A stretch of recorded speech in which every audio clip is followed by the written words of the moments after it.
আসসালামু আলাইকুম ওয়া রাহমাতুল্লাহি ওয়া বারাকাতুহু। আলহামদুলিল্লাহ ওয়াহদাহু ওয়াস সালাতু ওয়াস সালামু আলা মান লা নাবিয়্যা বা'দা। যাবতীয় প্রশংসা, হামদ ও সানা মহান রব্বুল আলামিনের জন্য, যার অপরিসীম দয়া, সীমাহীন রহমত ও অগণিত করুণার বদৌলতে আজকে আমরা পবিত্র ঈদুল আজহার পূর্ব মুহূর্তে একটি গুরুত্বপূর্ণ বিষয় নিয়ে লাইভ অনুষ্ঠানে উপস্থিত হয়েছি।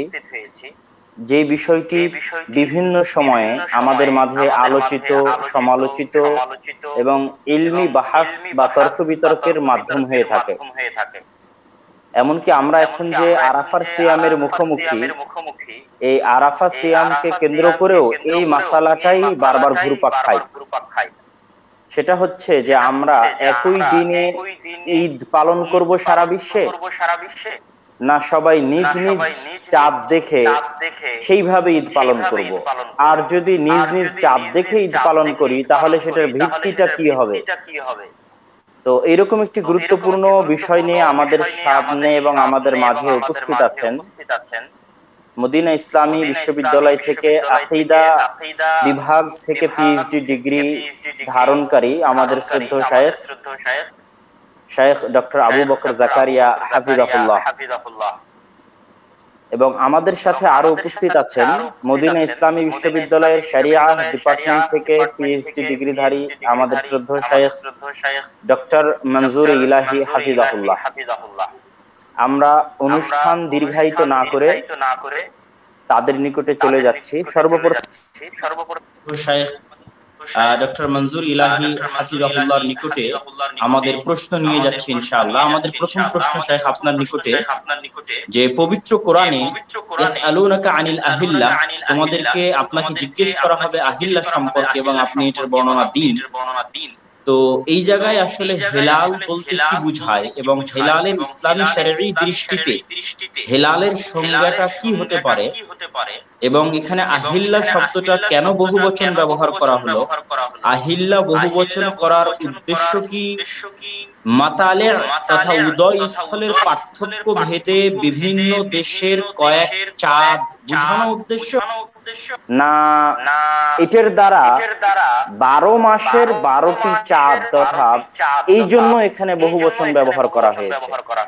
আর দ্বিতীয়, হেলালের সঙ্গে দিতে গিয়ে যে বিষয়টি আপনি স্পষ্ট করবেন যে হেলালের ক্ষেত্রে আমরা কি চোখে দেখলে হেলাল ধরবো, না দূরবীনের মাধ্যমে যান্ত্রিক ব্যবহারের মাধ্যমে যদি আমরা চাঁদ দেখতে পাই তাহলে সেটাকেও হেলাল বলে গণ্য করব।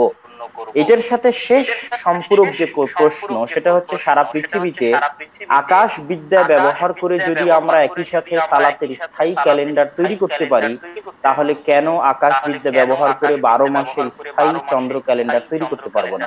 আশা করি এই বিষয়গুলো আপনি পবিত্র কোরআন এবং সহিহ হাদিসের আলোকে আমাদের সামনে স্পষ্ট করবেন। ফালিয়াতাফাদ্দাল মাশকুরা। আলহামদুলিল্লাহ والصلاة والسلام على رسول الله وعلى آله وأصحابه ومن والاه। স্নেহভাজন আজকের উপস্থাপক এবং শ্রদ্ধেয় শায়েখ ডক্টর আবু বকর মোহাম্মদ জাকারিয়া এবং আমাদের সাথে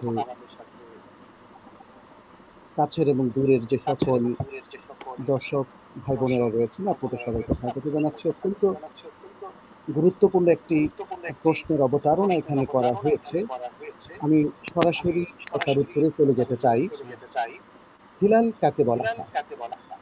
আল্লাহ সুবহানাহু ওয়া তাআলা সূরা আল বাকারার 179 নম্বর আয়াতে যে বলেছেন, ইয়াসআলুনাকা আনিল আহিল্লাহ কুল হিয়া মাওয়াকিতু লিন-নাসি ওয়াল হজ্জ।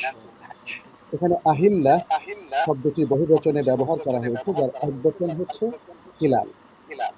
হিলাল কাকে বলা হয় তার শাব্দিক অর্থটা দিয়ে আমরা একটু শুরু করি। হিলাল শব্দের আসলে মূল অর্থ হচ্ছে রাফউস সাউত, অর্থাৎ স্বর উঁচু করা। যখন মানুষ নতুন চাঁদ দেখে তখন তারা তাদের স্বর উঁচু করে থাকে এবং রুইয়াতে হেলালের যে যিকির রাসূলুল্লাহ সাল্লাল্লাহু আলাইহি ওয়াসাল্লাম আমাদেরকে শিখিয়েছেন সেটা তারা করতে থাকে। ফলে একটা উচ্চ স্বর তৈরি হয়। সেখান থেকেই এই নতুন চাঁদকে হেলাল বলা হচ্ছে। আর যেমন বলা হয় ইস্তাহাল্লা সাবি, যখন সে জন্মগ্রহণ করার পরে চিৎকার করে ওঠে স্বর উচ্চ করে। আর এছাড়াও যেমন বলা হয় আহাল্লাল কওমু বিল হজ্জি, যে মানুষ হজের যে তালবিয়া সেটা উচ্চ স্বরে পাঠ করলো, যখন তারা উচ্চ স্বরে তালবিয়া পাঠ করে। এখান থেকে আমরা বুঝতে পারছি যে হেলাল হলো নতুন চাঁদ। নতুন চাঁদ অর্থাৎ যখন কোনো মাসের শুরুতে প্রথম যে চাঁদ দেখা যায় এবং যেটা দেখে রাসূল সাল্লাল্লাহু আলাইহি ওয়াসাল্লাম আমাদেরকে শিখিয়েছেন একটা দোয়া পড়তে হয়, সেটি হলো হেলাল। আচ্ছা, এখন হেলাল এখানে বহু বচন আসার ব্যাখ্যাটা কি? ওলামায়ে কেরাম বিভিন্ন ব্যাখ্যা এখানে দিয়েছেন। কেউ হয়তো বলেছেন যেহেতু 12 মাসে 12টা নতুন চাঁদ উদিত হয়, সেটি হতে পারে সেদিক থেকে। কিন্তু যারা বলেছেন যে উদয়স্থলকে বোঝানোর জন্যই এখানে একাধিক হেলালের কথা বলা হচ্ছে বা হেলালের বহুবচনের শব্দটা এসেছে, সেটা অধিক গ্রহণযোগ্য। এটা এই জন্যে যে যেহেতু এখানে আল্লাহ সুবহানাহু ওয়া তাআলা বলে দিয়েছেন কুল হিয়া মাওয়াকিতু লিন-নাসি ওয়াল হজ্জ, এটা মানুষের সময় নির্ধারণের জন্যই আল্লাহ সুবহানাহু ওয়া তাআলা দিয়েছেন। ফলে বিদায়াতুশ শাহর, ওয়াসাতুশ শাহর, নিহায়াতুশ শাহর, অর্থাৎ মাসের শুরু শেষ, এই যে হিসাবটা, এটা কিন্তু চাঁদের মাধ্যমেই আমরা নির্ধারণ করি। ফলে এখানে উদয়স্থল যখন সেখানে মানে চাঁদ উঠবে, তখনই সেখানে মাস শুরু হবে, সেটাই কিন্তু এখান থেকে বোঝা যায়। উদয়স্থলের এই ব্যাখ্যাতেই এই আহিল্লাহ এই বহুবচনের সাথে অধিক গ্রহণযোগ্য, অধিক সঙ্গত। এখানে বলা হয়েছে যে চাঁদ দেখার যে বিষয়টা, সেটা আসলে কিভাবে নির্ধারণ করা হবে। আসলে এক্ষেত্রে আমরা জানি যে সহিহ হাদিসগুলোতে রাসূলুল্লাহ সাল্লাল্লাহু আলাইহি ওয়াসাল্লাম স্পষ্ট করে বর্ণনা করে দিয়েছেন। রাসূল সাল্লাল্লাহু আলাইহি ওয়াসাল্লাম যে হাদিসগুলোতে বর্ণনা করে দিয়েছেন সহিহভাবে, সেগুলো আমাদের কাছে এসেছে। এর মধ্যে আমরা বুখারী মুসলিমের যেমন হাদিস পাই, যেখানে তিনি বলেছেন সুমু লিরুইয়াতিহি ওয়া আফতিরু লিরুইয়াতিহি ফাইন গুব্বিয়া আলাইকুম ফাআকমিলু ইদ্দাতা শাবানা 30। তোমরা চাঁদ দেখে সিয়াম রাখো, চাঁদ দেখে ইফতার করো এবং ঈদ করো। আর যদি সেটা তোমাদের উপর আবৃত থাকে, গোপন থাকে মেঘের কারণে, তাহলে শাবানের গণনা 30 দিনে পূর্ণ করো। একদম স্পষ্ট, সেটা চর্মচক্ষুতে দেখার কথাই বলা হয়েছে। এছাড়া আরেকটা হাদিসে আরো ক্লিয়ারলি বর্ণনা করা হয়েছে, যেমন ইমাম দারাকুতনি তার সুনান গ্রন্থে বলেছেন, যেটা শুআইব আল আরনাউত সহিহ বলে উল্লেখ করেছেন, যে নবী সাল্লাল্লাহু আলাইহি সাল্লাম বলেছেন লা তাসুমু হাত্তা তারাউল হিলালা ওয়া লা তুফতিরু হাত্তা তারাউল হিলালা ফাইন গুম্মা আলাইকুম ফাসুমু 30। তোমরা চাঁদ না দেখা পর্যন্ত তোমরা সিয়াম রাখবে না, এবং চাঁদ না দেখা পর্যন্ত ইফতারও করবে না। যদি চাঁদ তোমাদের কাছে আবৃত থাকে, তাহলে তোমরা শাবান মাসের গণনা তাহলে তোমরা 30 দিন সিয়াম রাখো। এখানে রমজান মাসের কথা বলা হচ্ছে, আগেরটা শাবান মাসের কথা বলা হচ্ছে।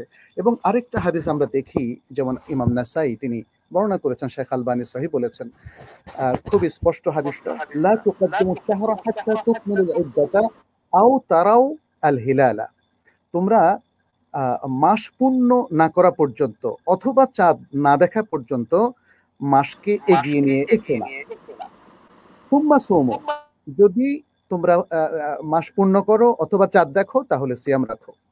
এরপরে বলেছেন ওয়ালা তুফতিরু হাত্তা তারাউল হিলালা আও তুকমিলুল ইদ্দাতা 30। আর তোমরা ইফতার করো না, রোজা ভেঙো না, যতক্ষণ না চাঁদ দেখো অথবা যতক্ষণ না 30 দিন পূর্ণ করো, মাসের 30 দিন, রমাদান মাসের 30 দিন পূর্ণ করো। এই হাদিসটা আমরা দেখছি শেখ আলবানী শুদ্ধ বলেছেন। এই হাদিস এবং আরো অনেক হাদিস থেকে স্পষ্ট যে চর্মচক্ষুতেই দেখতে হবে। আচ্ছা, চর্মচক্ষুতে দেখার বিষয়টা আমরা জানি যে, যেমন আমরা যে গ্লাস ব্যবহার করলাম চোখের পাওয়ার বাড়ানোর জন্য, যখন চোখে ভালো করে দেখা যায় না, তখন চশমা ব্যবহার করা যায়। এখানে যে কিছু যন্ত্রের কথা বলা হচ্ছে, যেমন দূরবীন কিংবা এগুলো অনেক দূরের জিনিস স্পষ্ট করে দেখার জন্য এই ধরনের যন্ত্র ব্যবহার করা জায়েজ।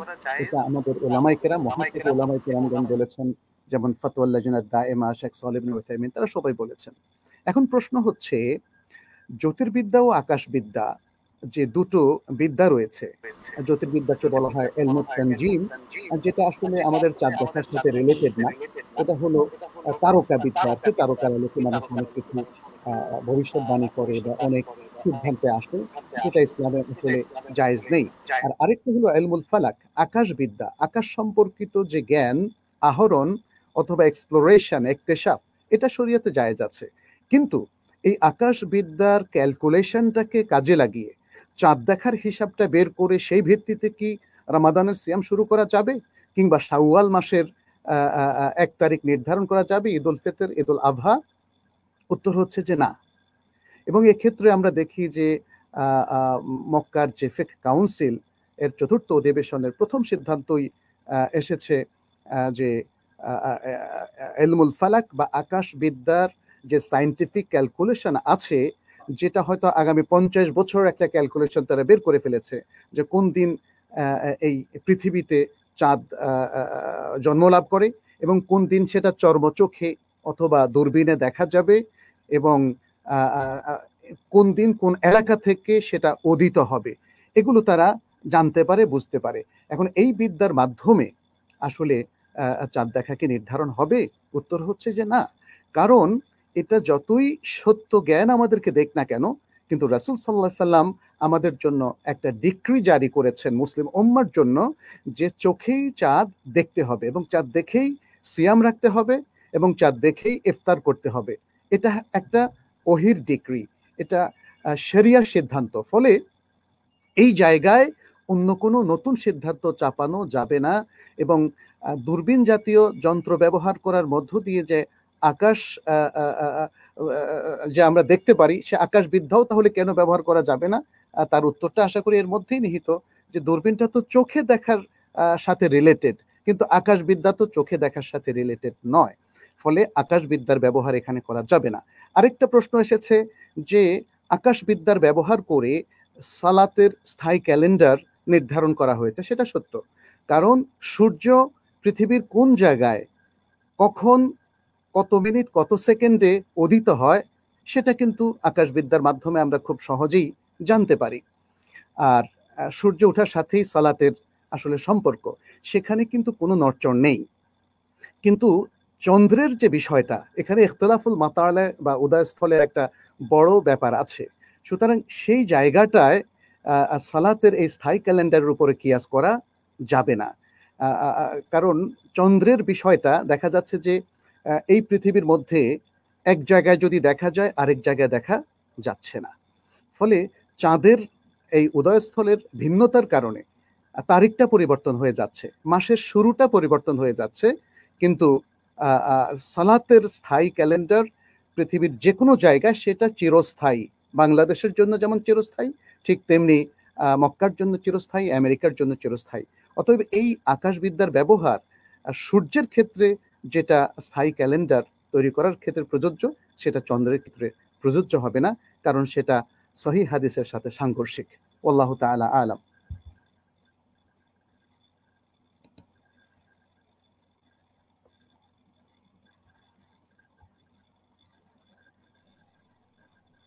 জাযাকুমুল্লাহু খায়রান, বারাকাল্লাহু ফীকুম, আহসানাল্লাহু ইলাইকুম। আমরা এতক্ষণ আমাদের শ্রদ্ধেয় শায়খ ডক্টর মনজুর ইলাহি হাফিজাহুল্লাহর নিকট থেকে অনেক জ্ঞানগর্ভ এবং সুন্দর আলোচনা শুনছিলাম, এবং আমরা সারমর্ম হিসেবে যেটা জানতে পারলাম সেটা হচ্ছে যে চাঁদ ততক্ষণ পর্যন্ত চাঁদ বলে গণ্য হবে না যতক্ষণ না আমরা সেটাকে চোখে না দেখতেছি। তো চোখে দেখার মাধ্যমেই সেটাকে হেলাল বলে গণ্য করা হবে। সেখানে আকাশবিদ্যা ব্যবহার করে চাঁদ দেখাটা বা হেলাল হিসেবে নির্ধারণ করাটা শরঈ দৃষ্টিকোণ থেকে যৌক্তিক নয় বলেই আমরা অত্র আলোচনায় খুব সুন্দর এবং স্পষ্টভাবে বুঝতে পারলাম। তো আমরা সংক্ষিপ্তভাবে আমাদের শ্রদ্ধেয় শায়খ ডক্টর আবু বকর জাকারিয়া আল হাফিজাহুল্লাহর নিকটে চলে যাব, এবং সবচেয়ে গুরুত্বপূর্ণ প্রশ্ন তার নিকটে আমাদের পক্ষ থেকে যেটা থাকবে সেটা হচ্ছে ইখতিলাফুল মাতালি' বা উদয় স্থলের উপর ভিত্তি করে আমরা চাঁদ দেখার যে পার্থক্যটা করে থাকি বা আমরা বলে থাকি উদয়স্থলের পার্থক্যের উপর ভিত্তি করে, এটার শারঈ ভিত্তি কতটুকু এবং এইটাকে কেন্দ্র করে চার মাযহাবের যে ইখতিলাফ, যে মতভেদ আছে, সেই মতভেদটার পাশাপাশি মাযহাবগুলো কোন জায়গাতে একমত এবং কোন জায়গাতে মাযহাবগুলোর মতভেদ তৈরি হয়েছে। এবং হানাফি মাযহাবে বলা হয় যে মুতাকাদ্দিমিন যারা আহনাফ ছিলেন তারা সারা বিশ্বে একই দিনে এক চাঁদ অনুযায়ী ঈদ এবং সিয়াম করার পক্ষে মত দিয়েছেন। পরবর্তীতে যারা মুতাআখিরিন আহনাফ এসেছেন তারা সেটা থেকে সরে এসেছেন। এই বক্তব্য আসলে কতটুকু যৌক্তিক? পাশাপাশি শাইখুল ইসলাম ইবনে তাইমিয়া রাহিমাহুল্লাহর পক্ষ থেকে পেশ করা হয়ে থাকে যে উনিও নাকি সারা বিশ্বে একই দিনে ঈদ করার পক্ষে মত দিয়েছেন, এটাও আসলে কতটুকু সঠিক? তো এই জায়গাতে এই মাযহাব কেন্দ্রিক ইমামদের মতগুলো আমরা শাইখের কাছ থেকে স্পষ্টভাবে জানতে চাই। দ্বিতীয়ত, ইখতিলাফুল মাতালি'এর শারঈ ভিত্তি বলতে গিয়ে কি কি দলিল আদিল্লা আসলে আছে, এবং সে দলিল আদিল্লা গুলো যেমন কোরাইবের হাদিস পেশ করা হয়ে থাকে, সেখান থেকে আমরা কিভাবে ইস্তেদলাল করি, কোরাইবের হাদিস ব্যতীত আর কোনো দলিল আছে কিনা, থাকলে সেই দলিলগুলো কি। এবং সর্বশেষে যে একটা প্রশ্ন সবচেয়ে বেশি করা হয় যে আমরা উদয় স্থলের পার্থক্যের উপর ভিত্তি করে ঈদ করতেছি না, বরং দেশের চাঁদ দেখে ঈদ করতেছি।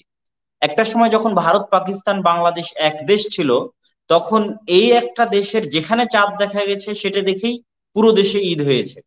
যখন ভারত পাকিস্তান বাংলাদেশ আলাদা দেশ হয়ে গেছে, তখন বাংলাদেশে একদিন ঈদ হচ্ছে, পাকিস্তানে একদিন ঈদ হচ্ছে, ভারতে একদিন ঈদ হচ্ছে। হয়তো দেখা যাচ্ছে এই তিনটে দেশের উদয় স্থল একই, কিন্তু আমরা সেই জায়গায় উদয় স্থলকে না মেনে আমরা সেই জায়গায় দেশকে মানতেছি। তাহলে শারঈ ভিত্তি কি আসলে দেশ না উদয় স্থল? যদি উদয় স্থল হয় তাহলে সেটা আমরা কিভাবে নির্ধারণ করব? আশা করি এই গুরুত্বপূর্ণ বিষয়গুলো আমাদের শ্রদ্ধেয় শাইখ ডক্টর আবু বকর জাকারিয়া হাফিজাহুল্লাহ আমাদের সামনে পরিষ্কার করবেন। ফালিয়াতাফাদ্দাল মাশকুরা।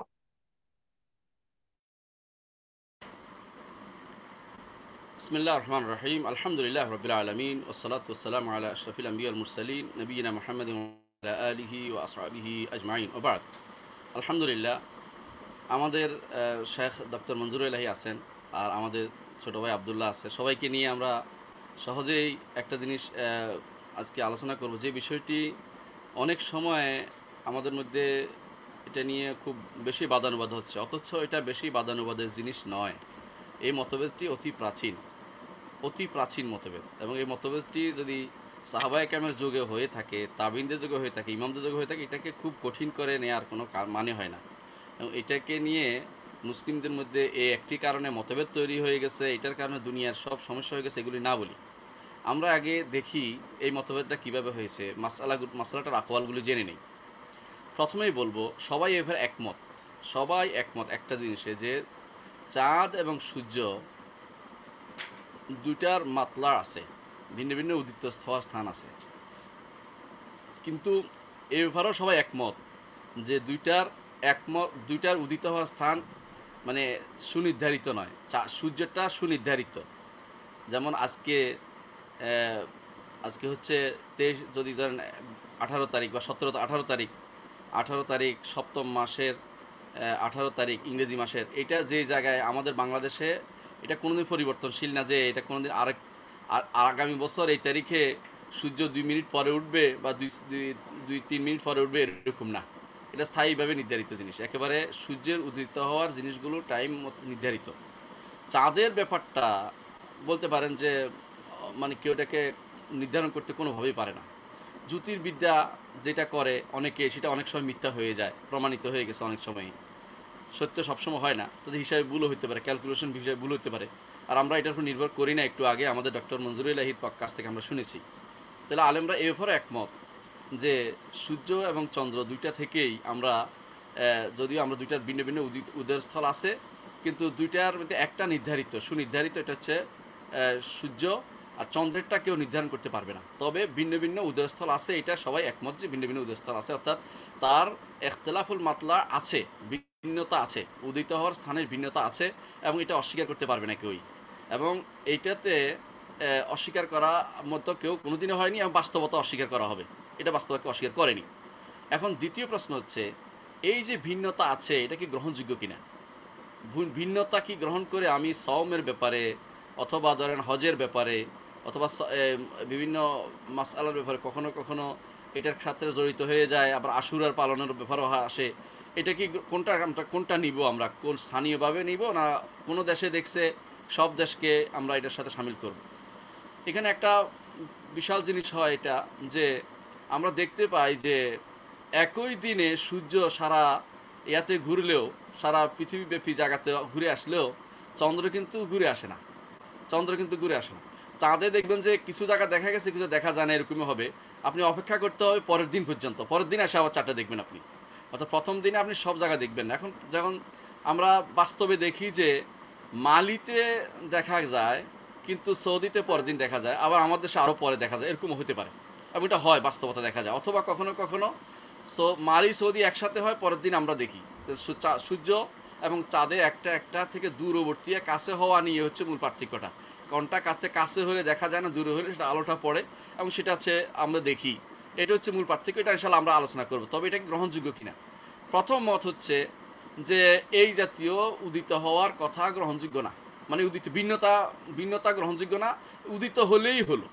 বিশ্বের কোথাও চাঁদ দেখা গেলে সারা বিশ্বের প্রত্যেকটি মুসলিমকে সেখানে সওম হোক, হজ হোক বা বিভিন্ন অন্য মাসালা হোক, যেটা জড়িত আছে এটার সাথে মেনে নিতে হবে তাকে। এবং ধরেন আরও কি মাসালা জড়িত আছে, যেমন একজন মানুষের ইজ্জত শেষ হয়ে যাওয়া, একজন মানুষের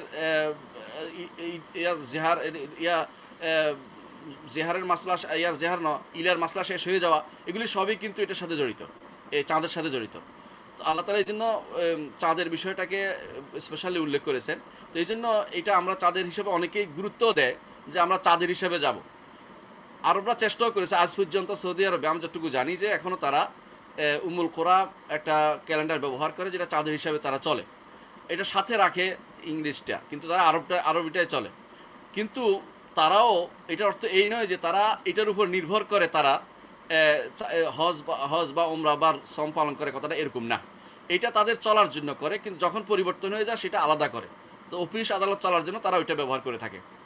এই সাইডটা আমরা বুঝতে পারি। কিন্তু তারা যারা বলে যে মোটেই গ্রহণযোগ্য না, আমরা যেখানেই দেখা যাবে চাঁদ কোথাও দেখা গেলে সারা বিশ্বের লোকদেরকে সেটা মেনে নিতে হবে এবং তাদেরকে সওম এবং অন্যান্য হুকুম আহকাম তারা মেনে পরিচালনা করতে হবে।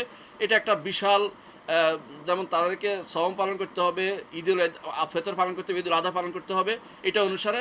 এটা হচ্ছে মূলত আবু হানিফা রাহমাতুল্লাহ আলাইহির মত এবং এটা একটা, এবং হাম্বলীদের একটি মত।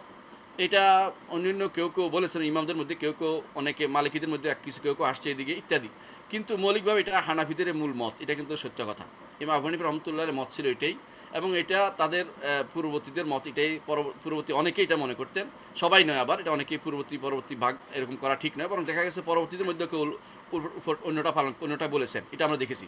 তাহলে আমরা দেখতে পাচ্ছি যে তাদের এই মতের পক্ষে দলিল কি? এই মতের পক্ষে এক নম্বর দলিল হচ্ছে আল্লাহ তাআলা কোরআনে কারীমে বলেছেন, ফামান শাহিদা মিনকুমুশ শাহরা ফালিয়াসুমহু, যে কেউ এই মাসে উপনীত হবে সেটা সওম পালন করে। মাস উপনীত হওয়ার কিভাবে উপনীত হতে হবে? রাসূলুল্লাহ সাল্লাল্লাহু আলাইহি ওয়াসাল্লাম বলেছেন, একটু আগে হাদিসটি আপনারা শুনেছেন, রাসূলুল্লাহ সাল্লাল্লাহু আলাইহি ওয়াসাল্লাম বলেছেন যে সুমু লিরুইয়াতিহি ওয়া আফতিরু লিরুইয়াতিহি, এটা দেখে তোমরা চাঁদ দেখে তোমরা সওম ধরো, চাঁদ দেখে তোমরা সওম ভাঙো। এবং এইটার কারণ নির্ভর করে সাধারণত, এবং ওই কীভাবে এটার উপর নির্ভর করে ধরার জন্য তারা বলে থাকে। এটা হচ্ছে তাদের বড় দলিল।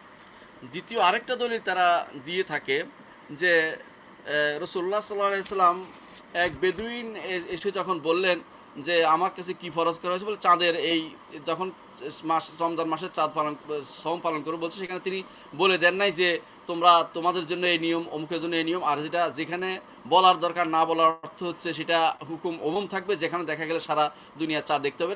সাধারণ ফকিরা যেভাবে দলিল দেয় সেভাবে দলিলগুলো তারা দিয়েছে। 4 নম্বর, তারা কেউ এজমা দাবি করে, যে এজমা হচ্ছে যে রমজান কোথাও ঢুকেছে, আর সন্দেহ জিনিসটা আরেক জায়গায় ঢুকে নাই, সুতরাং এজমার অংশ অনুসারে সবাই সওমে ঢুকতে হবে। এটা হলো তাদের দলিল। 5 নম্বর দলিল হচ্ছে মুসলিমদেরকে ঐক্য করা দরকার। এই চাঁদের মাধ্যমে আমরা মুসলিমদের ঐক্য করে ফেলবো এবং তাদেরকে একই অবস্থান রাখবো, যাতে করে এটা নিয়ে বাড়াবাড়ি না হয়, এটা তারা চেয়েছে। 6 নম্বর, তারা বলে যে আসল উদ্দেশ্য হচ্ছে যে মানুষের এটা তো খবর পৌঁছা মূল উদ্দেশ্য।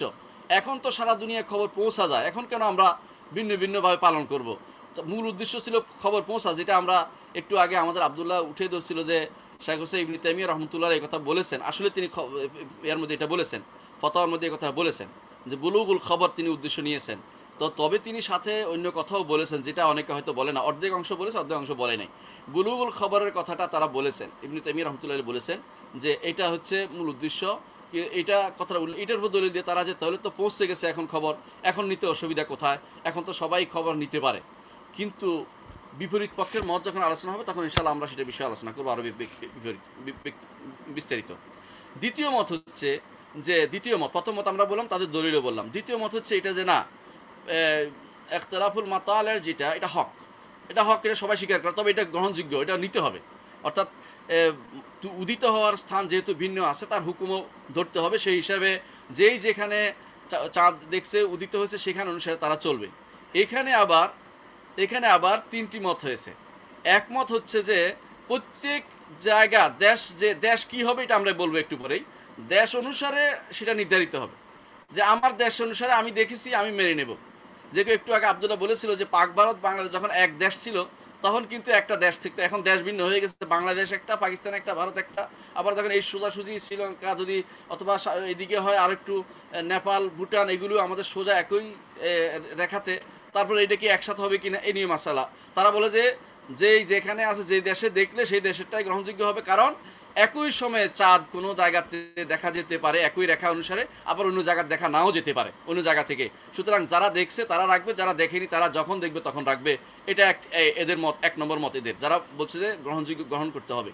দ্বিতীয় মত হচ্ছে না, যারা কাছাকাছি আছে ওরা এক দেখায় চলবে, যারা কাছাকাছি আছে এক দেখায় চলবে, যারা দূরে আছে তারা দুই দেখায় চলবে। আরেক 3 নম্বর মত হচ্ছে যারা খুব কাছে এরা শুধুমাত্র এক দেখায় চলবে। ধরেন আপনি যদি কোনো দেখেন, যদি কোনো, যেমন আমাদের পশ্চিমবঙ্গ দেখলে বাংলাদেশ দেখবে, কারণ একই জায়গা, উদিত হওয়ার জায়গা। অনেকে এটা নির্ধারণ করেছেন, কেউ বলেছেন যে মাসাফাতুল কাসর, সফরের দূরত্ব, ইবনে তাইমিয়া রাহমাতুল্লাহ এটা বলেছেন এটা কখনো সম্ভব না, কারণ দেশ এদিকে এত লম্বা হয় না, এতে মাসাফাতুল কাসর হিসাব যাবে না।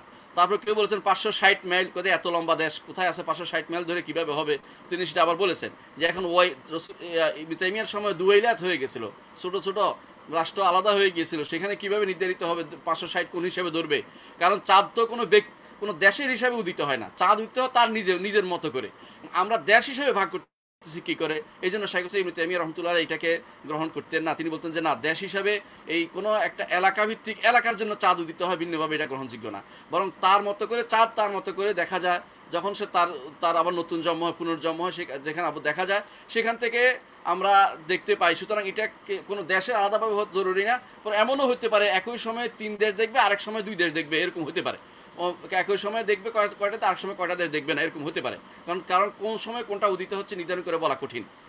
এই হিসাবে তিনি এটা বলেছেন। তাহলে দেখা যাচ্ছে আমরা যারা বলেছেন যে গ্রহণযোগ্য এবং উদিত হওয়ার স্থান ভিন্ন হওয়া গ্রহণযোগ্য, তারা কিন্তু 3টি মতে বিভক্ত হয়েছেন, আচ্ছা, তাদের দলিল কি? দলিলগুলি বলে আমি ইনশাল্লাহ সামনে আগাবো।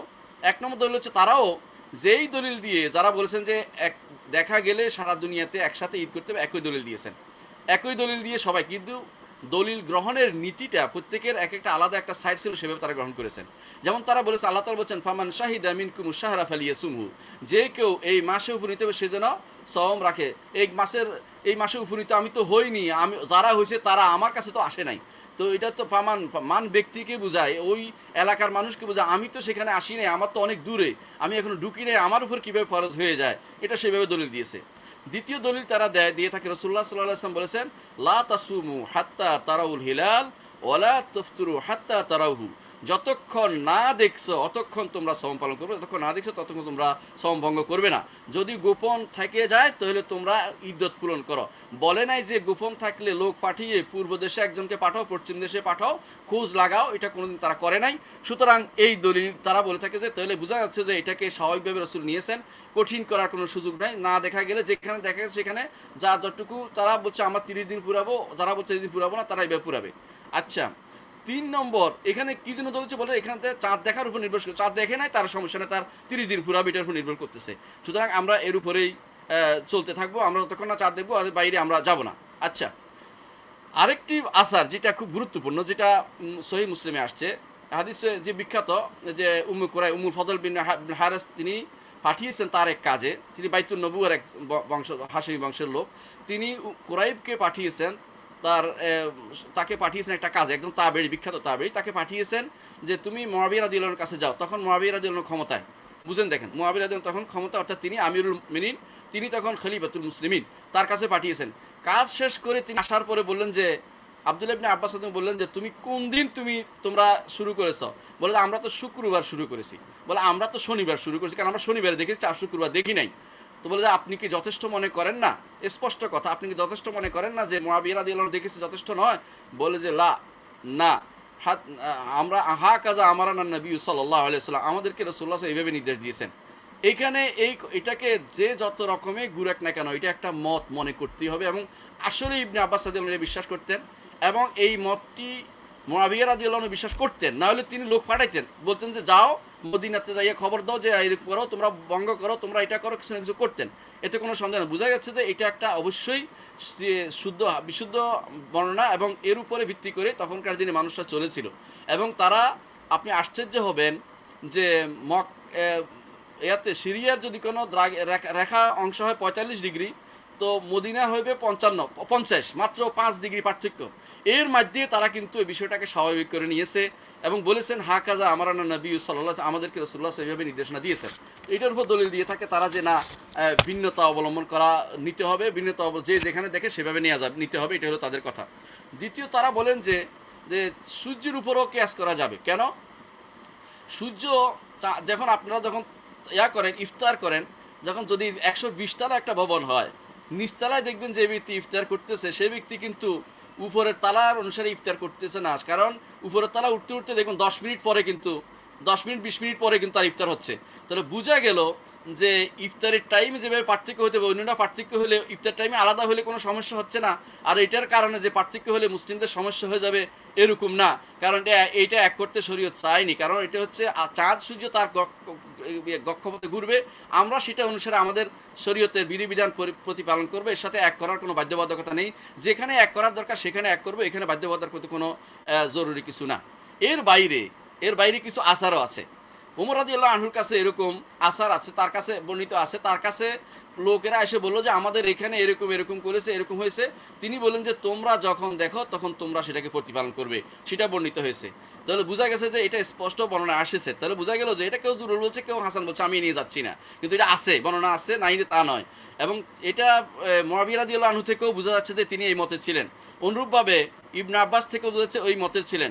আর ওই সময়ে কোনো সাহাবীকে যে মুআবিয়া রাদিয়াল্লাহু আনহুর বিরুদ্ধাচরণ করছে কোনো বর্ণনা দেখা যায় না, কোনো ইবনে আব্বাসের বিরুদ্ধে বর্ণনা দেখা যায় না। বোঝা যাচ্ছে যে এই মতটি গ্রহণযোগ্য, যে ভিন্নতা গ্রহণ করা হবে। আরেকটি জিনিসও তারা বলেন যে দেখো, যে যদি এই মাসআলাটা যদি কোনো গুরুত্বপূর্ণ হয়ে যেত, তাহলে ইয়মুশ শক থাকতো না, সন্দেহের দিন আর থাকতো না। কারণ সন্দেহের দিন থাকলে সন্দেহের দিনে কেন রাসূলুল্লাহ সাল্লাল্লাহু আলাইহি ওয়াসাল্লাম বলছে সন্দেহের দিনে যেন কেউ সওম না করে ফাকাদ আসা, সওম পালন না করে, আবুল কাসেম যে রাসূলুল্লাহ সাল্লাল্লাহু আলাইহি ওয়াসাল্লামের অবাধ্য হয়ে যাবে সওম পালন করে। বোঝা যাচ্ছে সন্দেহের দিনটা দূর করতে বলা হয়নি, যুগ খুঁজে দাঁড়াও, কোথাও দেখছে কিনা, তাহলে কারো সন্দেহ হবে কিনা, কারো সন্দেহ বন্ধ করতে হবে, এই জাতীয় কিছু রাসূলুল্লাহ সাল্লাল্লাহু আলাইহি ওয়াসাল্লাম কখনো কাউকে নির্দেশনা দেননি, এবং সাহাবায়ে কেরামও দেননি, এবং ইমামরাও কোনোদিন সেটা জানাননি। এর অর্থ হচ্ছে এই জাতীয় থাকার অর্থই হচ্ছে জিনিসটাকে স্বাভাবিকভাবে নিয়েছেন, ভিন্ন ভিন্ন এলাকার জন্য ভিন্ন ভিন্ন দেখার বিষয়টা নির্ধারিত হবে। এখন প্রশ্ন হচ্ছে যে আমরা কোনটাকে প্রাধান্য দেব?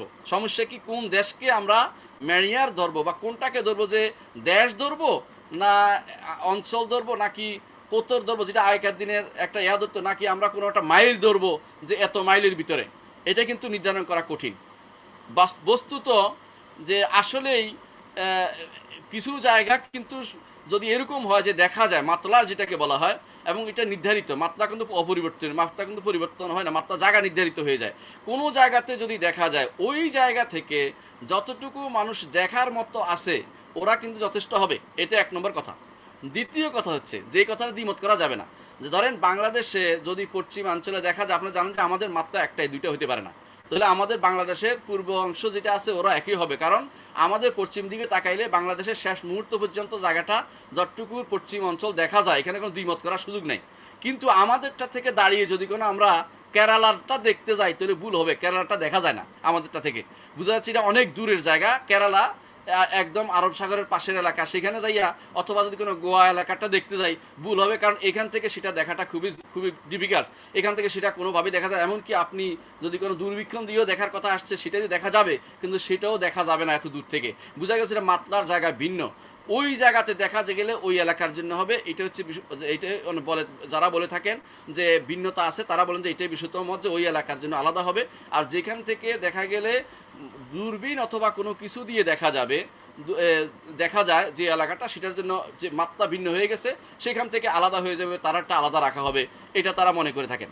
আরেকটি পার্থক্য করে থাকেন, যেটা অবশ্য রাজনৈতিক পার্থক্য, এটা আগে কোনোদিন ছিল না, এটা একটা বড় ধরনের সমস্যা। তারপরেও আমরা এটা বাস্তবতাকে ইসলাম মেনে নেয় এবং বাস্তবতাকে ইসলাম স্বীকার করে নেয়, সে অনুসারেই ইসলাম তার হুকুম আহকামকে দেয়, এবং যেটাকে বলা হয় লা ইউকারু তাগাইয়ুরুল আহকাম বিতাগাইয়ুরিল আজমান, যেটা অবস্থা পরিপ্রেক্ষিতে ইসলামের হুকুমটা এখানে মেনে নেওয়া হচ্ছে। সেটা হচ্ছে কোনো রাষ্ট্র যদি আলাদা হয়ে যায়, সেখানকার রাষ্ট্রপ্রধান যদি মতভেদপূর্ণ মাসআলাতে দুটি মত আছে, যেমন তিনি দুটি মতের মধ্যে একটা নিয়েছেন, তাহলে সেটা অবশ্যই সেখানে হাসমুন লিল খিলাফ, হাসমুন লিন নিজা বা ঝগড়া বন্ধ করতে হবে, এটাকে শিওর করতে হবে। এই ব্যাপারে এমনকি যারা বলতেন যে গ্রহণযোগ্য না মতভেদপূর্ণ আলেমরা, তারাও যারা বলছেন যে এই মাতলা অর্থাৎ উদিত হওয়া স্থান ভিন্নতা আমরা গ্রহণ করব না, তারাও এই কথা সবসময় স্বীকার করে নিয়েছেন যে যদি কোনো রাষ্ট্রপ্রধান তার এলাকাকে বলে যে আমি এটা নিব দুইটা মতের মধ্যে, তাহলে সেটাই নিতে হবে, ভিন্নতা গ্রহণ করা যাবে না। এই জন্য আমাদের শেখ আব্দুল আজিজ বিন বাজ রাহিমাহুল্লাহ তিনি বলতেন, তিনি এই মতের ছিলেন যে অবশ্যই মাত্রা ভিন্নতা গ্রহণ না করে যেখানে দেখা যাবে সব পালন করতে হবে, তিনি সেই মতের ছিলেন। কিন্তু তিনি বলতেন যে হুকুমান যেটাকে, সেটা হচ্ছে প্রত্যেক দেশের রাষ্ট্রপ্রধানের সাথে মিলেই মুসলিম রাষ্ট্রগুলো তাদের সাথে, অথবা মুসলিম রাষ্ট্রগুলো না হলে মুসলিম কমিউনিটি যদি থাকে তাদের যদি সেখানে একটা কমিউনিটি তারা যেটা গ্রহণ করবে, সর্বসম্মত রাষ্ট্রীয়ভাবে কমিটি করে দেওয়া হয়েছে মুসলিমদের, তাদের কথা অনুসারেই শুধুমাত্র পরিচালিত হবে, সেখানে দ্বিমত গ্রহণ করা যাবে না। এটা হচ্ছে সর্বসম্মত মত। আমাদের দেশে যেটা করা হয়, ফওদা যেটা করা হয়, সেটা হচ্ছে এটা অগ্রহণযোগ্য। আপনি দেখেছেন, মনে করলেন সৌদি আরব দেখেছে, আপনি শুরু করে দিলেন, এইটা কোনো ইমাম বলেননি, আপনি হ্যাঁ আপনার কাছে মনে হচ্ছে এটা আপনার কাছে মনে হচ্ছে ওইটা গ্রহণযোগ্য মত, কিন্তু যতক্ষণ পর্যন্ত এটা আপনার রাষ্ট্রপ্রধানকে আপনি মানাতে না পারছেন ততক্ষণ পর্যন্ত আপনি এই দেশে নিয়মে চলবেন, এইটাই সবাই বলে, নইলে হজবরল অবস্থা ইসলাম অনুমোদন করে না। এই জন্য ইমামরা সবসময় একটা কথাই বলতেন, কেউ যদি চাঁদ দেখে, রাজার কাছে গেছে অথবা তিনি শাসকের কাছে গিয়ে বলেছেন যে আমি তো চাঁদ দেখেছি, শাসক তার স্বাক্ষর নেয়নি, বিশুদ্ধ মত অনুসারে তিনি সাওম পালন করতে ঘোষণা দিবেন না, কারো কাছে বলবেন না। যদি তিনি একাকী রাখতে পারবেন কিনা, এটাতে দুটি মত আছে। বিশুদ্ধ মত যেটা আমাদের শেখ সুলাইমান সলিমুল্লাহ রাহাইলি সহ এবং আমরা দেখেছি অন্যান্য ইমামরাও বলেন যে তিনি সেটা একাকীও রাখবেন না, বরং তিনি সাওমুকুম ইয়াওমা ইয়াসুমুন নাস ওয়া ফিতরুকুম ইয়াওমা ইফতিরুন নাস ওয়া আদহাকুম ইয়াওমা ইউদহিন নাস, এই হাদিস অনুসারে তিনি অবশ্যই তিনি রাষ্ট্রপ্রধানদের শাসকদের সাথে মিলে করবেন। এখন যদি কেউ বলে শাসক তো এরকম এই জাতীয় কথাবার্তা সারা বছরে বলা যাবে, এগুলির কোনো শেষ হবে না। শাসকের দোষ দেখে সারা জীবন চললেই আপনি কোনোদিন আবাদত বন্ধ হয়ে যাবে না। আপনাকে যতটুকু আছে অতটুকুর মধ্যে তারা যতটুকু আপনাকে সহযোগিতা করছে দিনের ব্যাপারে, চাঁদ দেখার ব্যাপারে, বন্ধ দেওয়ার ব্যাপারে, তা বুঝতে পারছে, তার গুরুত্ব দিচ্ছে এবং আপনাকে ঠিকই এইগুলি উপলক্ষে একটা বোনাসও দিচ্ছে ঈদ উপলক্ষে, এবং এই উপলক্ষে ছুটি দিচ্ছে, এর অর্থ হচ্ছে তারাই গুরুত্ব দিচ্ছে এবং একটা কমিটি করা হচ্ছে, সেখানে আপনি একাকী কোনো কাজ করবেন না, এটা কোনোদিন কেউ বলে না, এটা করাটাই সম্পূর্ণরূপে নিষিদ্ধ। আপনি ভিন্ন মত পাইলে, কোনো শাসক যদি ভিন্ন একটি মত গ্রহণ করে, আপনার জন্য সেই মতটি গ্রহণ করা তখন বৈধ হবে। এখন একজন বলতে পারেন, তিনি যদি কোনো বলেন যে না ঠিক আছে আমরা 10 দিন পরে করবো, সে নেবেন কিনা? না, এটা নয়, এখতলাফের জায়গা থাকতে হবে, এখতলাফের বাইরে যাবেন না। এখতলাফের জায়গা হচ্ছে একদিন 2 দিনের পার্থক্যটা, আপনি এটাকে অন্যদিন নিতে পারবেন না, কারণ ওইটা এখতলাফের জায়গার বাইরে। সুতরাং কেউ ওই সালাকি করে আমাদেরকে এইখানে এসে ভিন্নতা আনতে পারবেন না, কারণ এটা ঠিক নয়।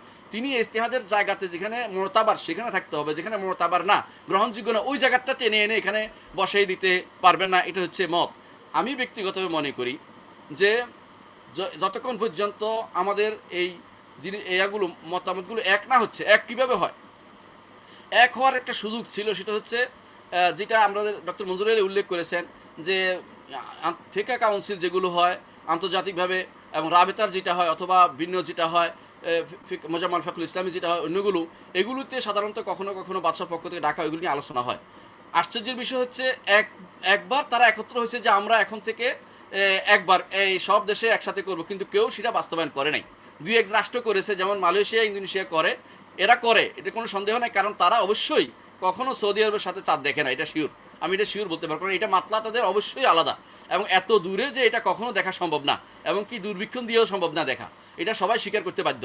এমনকি যারা সেনেগালে দেখে তাদেরটাও কিন্তু সৌদি আরব কখনো গ্রহণ করে না, বোঝা গেল যে এটা তারাও গ্রহণ করে নাই, কিন্তু মালয়েশিয়া ইন্দোনেশিয়া গ্রহণ করেছে, সৌদি আরবটা সেনেগালটা গ্রহণ করে নাই। তাহলে আপনি বুঝতে পারেন সেনেগাল কিন্তু একদিন আগে দেখে, কারণ মালি যারা আছে যত পশ্চিমে যাবে নিয়ম হচ্ছে তত পরেরটি দেখা যাবে, যত পূর্বেরগুলো দেখতে পাবে না, এটা সাধারণ নিয়ম। এখানে এটা একটা পরীক্ষিত সত্য হয়ে গেছে যে যতটুকু আছে এর পরে গেলে দেখা গেছে যেখানে সেখান থেকে পরের লোকেরা অবশ্যই দেখবে। হ্যাঁ, কোথাও কোনো কুলে দেখা যাবে না।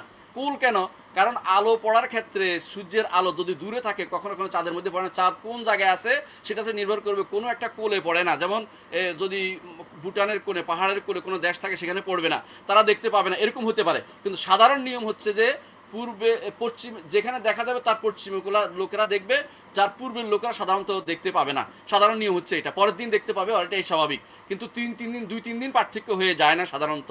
এটা সাধারণত যেটা অনেকে না দেখার কারণে করে থাকে, এবং এটা ঠিকও নয়, বরং দেখা উচিত যে কত দ্রুত পরের দিন দেখা যায় কিনা এটা দেখা উচিত। হ্যাঁ, কখনো কখনো সেটাও হতে পারে, এটাকে অস্বীকার করার জন্য যে ভিন্নতা আসবে সেটাও হতে পারে, কারণ হচ্ছে আসলেই আলো কত দূর আছে সূর্য এবং চন্দ্রের অবস্থানের উপর নির্ভর করবে যে সেখানে আলো পড়ছে কিনা। যারা এরকম ভিন্নতা মানে তাদেরকে সে ভিন্নতা অনুসারে আমল করলে কোনো সমস্যা হবে না, এটা আমি মনে করি। এবং এই জন্য আমি মনে করি যে কারণ হচ্ছে ইবনে আব্বাস রাদিয়াল্লাহু আনহুর যে আসারটা বা কুরাইবের যে আসারটা ইবনে আব্বাস যেটা বলেছেন এটা একেবারে স্পষ্ট। এখানে তাবিল যত রকমই করুক না কেন, একটা কথাই সত্য যে তারা মুআবিয়া রাদিয়াল্লাহু আনহুর কথা গ্রহণ করেন নাই, তার দেখাটা গ্রহণ করেন নাই। এবং মুআবিয়া রাদিয়াল্লাহু আনহু একই খলিফাতুল মুসলিমিন বেলা মুদাফা, এবং তার বিরুদ্ধে কোনো দ্বিতীয় কোনো শাসক ছিলেন না, মুসলিমরা সবাই ঐক্য ছিল, তারপরে সেখানে দ্বিতীয় মতটা হয় না। এর অর্থ হচ্ছে এটাকে কোনোভাবে ইগনোর করা সম্ভব নয়। আর যুগে যুগে আমরা এটাও দেখছি, ওমর রাদিয়াল্লাহু আনহুর সময় সারা পৃথিবী একসাথে চলেছে, সেখানেও কোনো এরকম কোনো লোক পাঠিয়ে ভিন্ন ভিন্ন স্থান অনুভব, ওমর রাদিয়াল্লাহু কোনো চিঠি পাঠিয়ে দেন নাই যে আমি পাঠিয়ে দিলাম যে এত তারিখে তোমরা খোঁজ দিবা, লোক পাঠিয়ে দিবা যতটুকু পারো। এখন হয়তো বলতে পারেন তখন দেখা সম্ভব ছিল না, এই জন্য হয় নাই। এখন দেখা সম্ভব হয়েছে বিশেষ কারণে, আবার চলেও যেতে পারে বিশেষ কারণে। একটা সভ্যতার উপরে কোনো হুকুম পুরোপুরিভাবে নির্ভর করে না, কিছুদিন হয়তো চলতে পারে, আমরা অস্বীকার করছি না, কিন্তু এটাকে সবসময় পরিচালনা করার মতো স্থায়ী কোনো বিধান নয়। কিন্তু স্থায়ী বিধান দিতে হয়, স্থায়ী নিয়মে চলে আসতে হবে, স্থায়ী নিয়মে চলে আসতে হবে।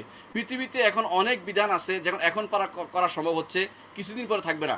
বিদ্যুৎ ব্যবস্থা যদি পৃথিবীতে নষ্ট হয়ে যায়, আপনি আর সৌদি আরবের খবর কোনোভাবে আনতে পারবেন না, কারণ বিদ্যুতের উপর নির্ভরশীল হচ্ছে আপনার সমস্ত বর্তমান সভ্যতাটা। এটাকে বিদ্যুৎ নির্ভর সভ্যতা বলা হয়। আপনি কোনোভাবে আনতে পারবেন না, বিদ্যুৎ না হলে আপনার টেলিফোনও চলবে না, গাড়িও চলবে না, রাস্তাঘাট কিছু চলবে না। আপনি সম্পূর্ণ আবার 12তলা থেকে গ্রামে চলে যেতে হবে, খাবার দাবার পানির ব্যবস্থা উঠাতে পারবেন না। তো এই একটা সভ্যতার উপর নির্ভর করে একটা বিধানকে স্থায়ী নীতি বলা যাবে না। কেউ যদি পালন করে, আমরা অস্বীকার করছি না, এই জন্য অস্বীকার করি না, কারণ এইটা যতদূর পর্যন্ত তার কেউ যদি কোনো রাষ্ট্র যদি অনুমোদন করে যে আমারটা আমি ঠিকই অমুক রাষ্ট্রের সাথে মিলিয়ে রাখবো, তখন তার এই অধিকারটা আছে। দুইটা মতের মধ্যে তিনি একটা নিতে পারেন যে আমি ভিন্নতা নিব অথবা নিব না, দুইটার একটা তিনি গ্রহণ করতে অবশ্যই তিনি পারেন। এ ব্যাপারে আমরা কোনো বাড়াবাড়ি করা পছন্দ করি না, কারণ আমরা দেখেছি ইমামদের মুহাক্কিক ইমামদের মধ্যে অনেকেই সেটা গ্রহণ করেছেন। যেমন আমরা দেখতে পারি হানাফিদের মধ্যে জাইলারি, মালিকিদের মধ্যে ইবনে আব্দুল বার, তারা কিন্তু এই মতগুলি গ্রহণ করেছেন। এবং সালাফদের মধ্যে এই মতটি গ্রহণ করেছেন ইকরিমা বিখ্যাত ইবনে আব্বাসের ছাত্র, এবং কাসিম ইবনে মুহাম্মদ ইবনে আবু বকর রাদিয়াল্লাহু আনহু নাতি যিনি কাসিম ইবনে মুহাম্মদ ছিলেন, তিনি এটা গ্রহণ করেছেন। তিনি গ্রহণ করেছেন, সালাম মাওলা ইবনে ওমর, অনুরূপ ইসহাক গ্রহণ করেছেন, ইসহাক ইবনে রাহওয়াই তিনি এই গ্রন্থ গ্রহণ করেছেন। অর্থাৎ এর পরবর্তীদের মধ্যে তাহলে ইমামদের মধ্যে পূর্ববর্তী যুগেই ইমামদের অনেক বড় বড় ইমামরা কিন্তু ইখতিলাফুল মাতালা এটা মতবার বলেছেন। সুতরাং ইখতিলাফুল মাতালা হওয়াটা আমি বলি না যে এটাই একমাত্র সমাধান, কিন্তু এটা হওয়াটা দোষণীয় নয় যে ইমাম অর্থাৎ যে শাসক তিনি যদি কোনো মুসলিম শাসক হন, তিনি সেটাকে অবশ্যই গ্রহণ করতে পারবেন।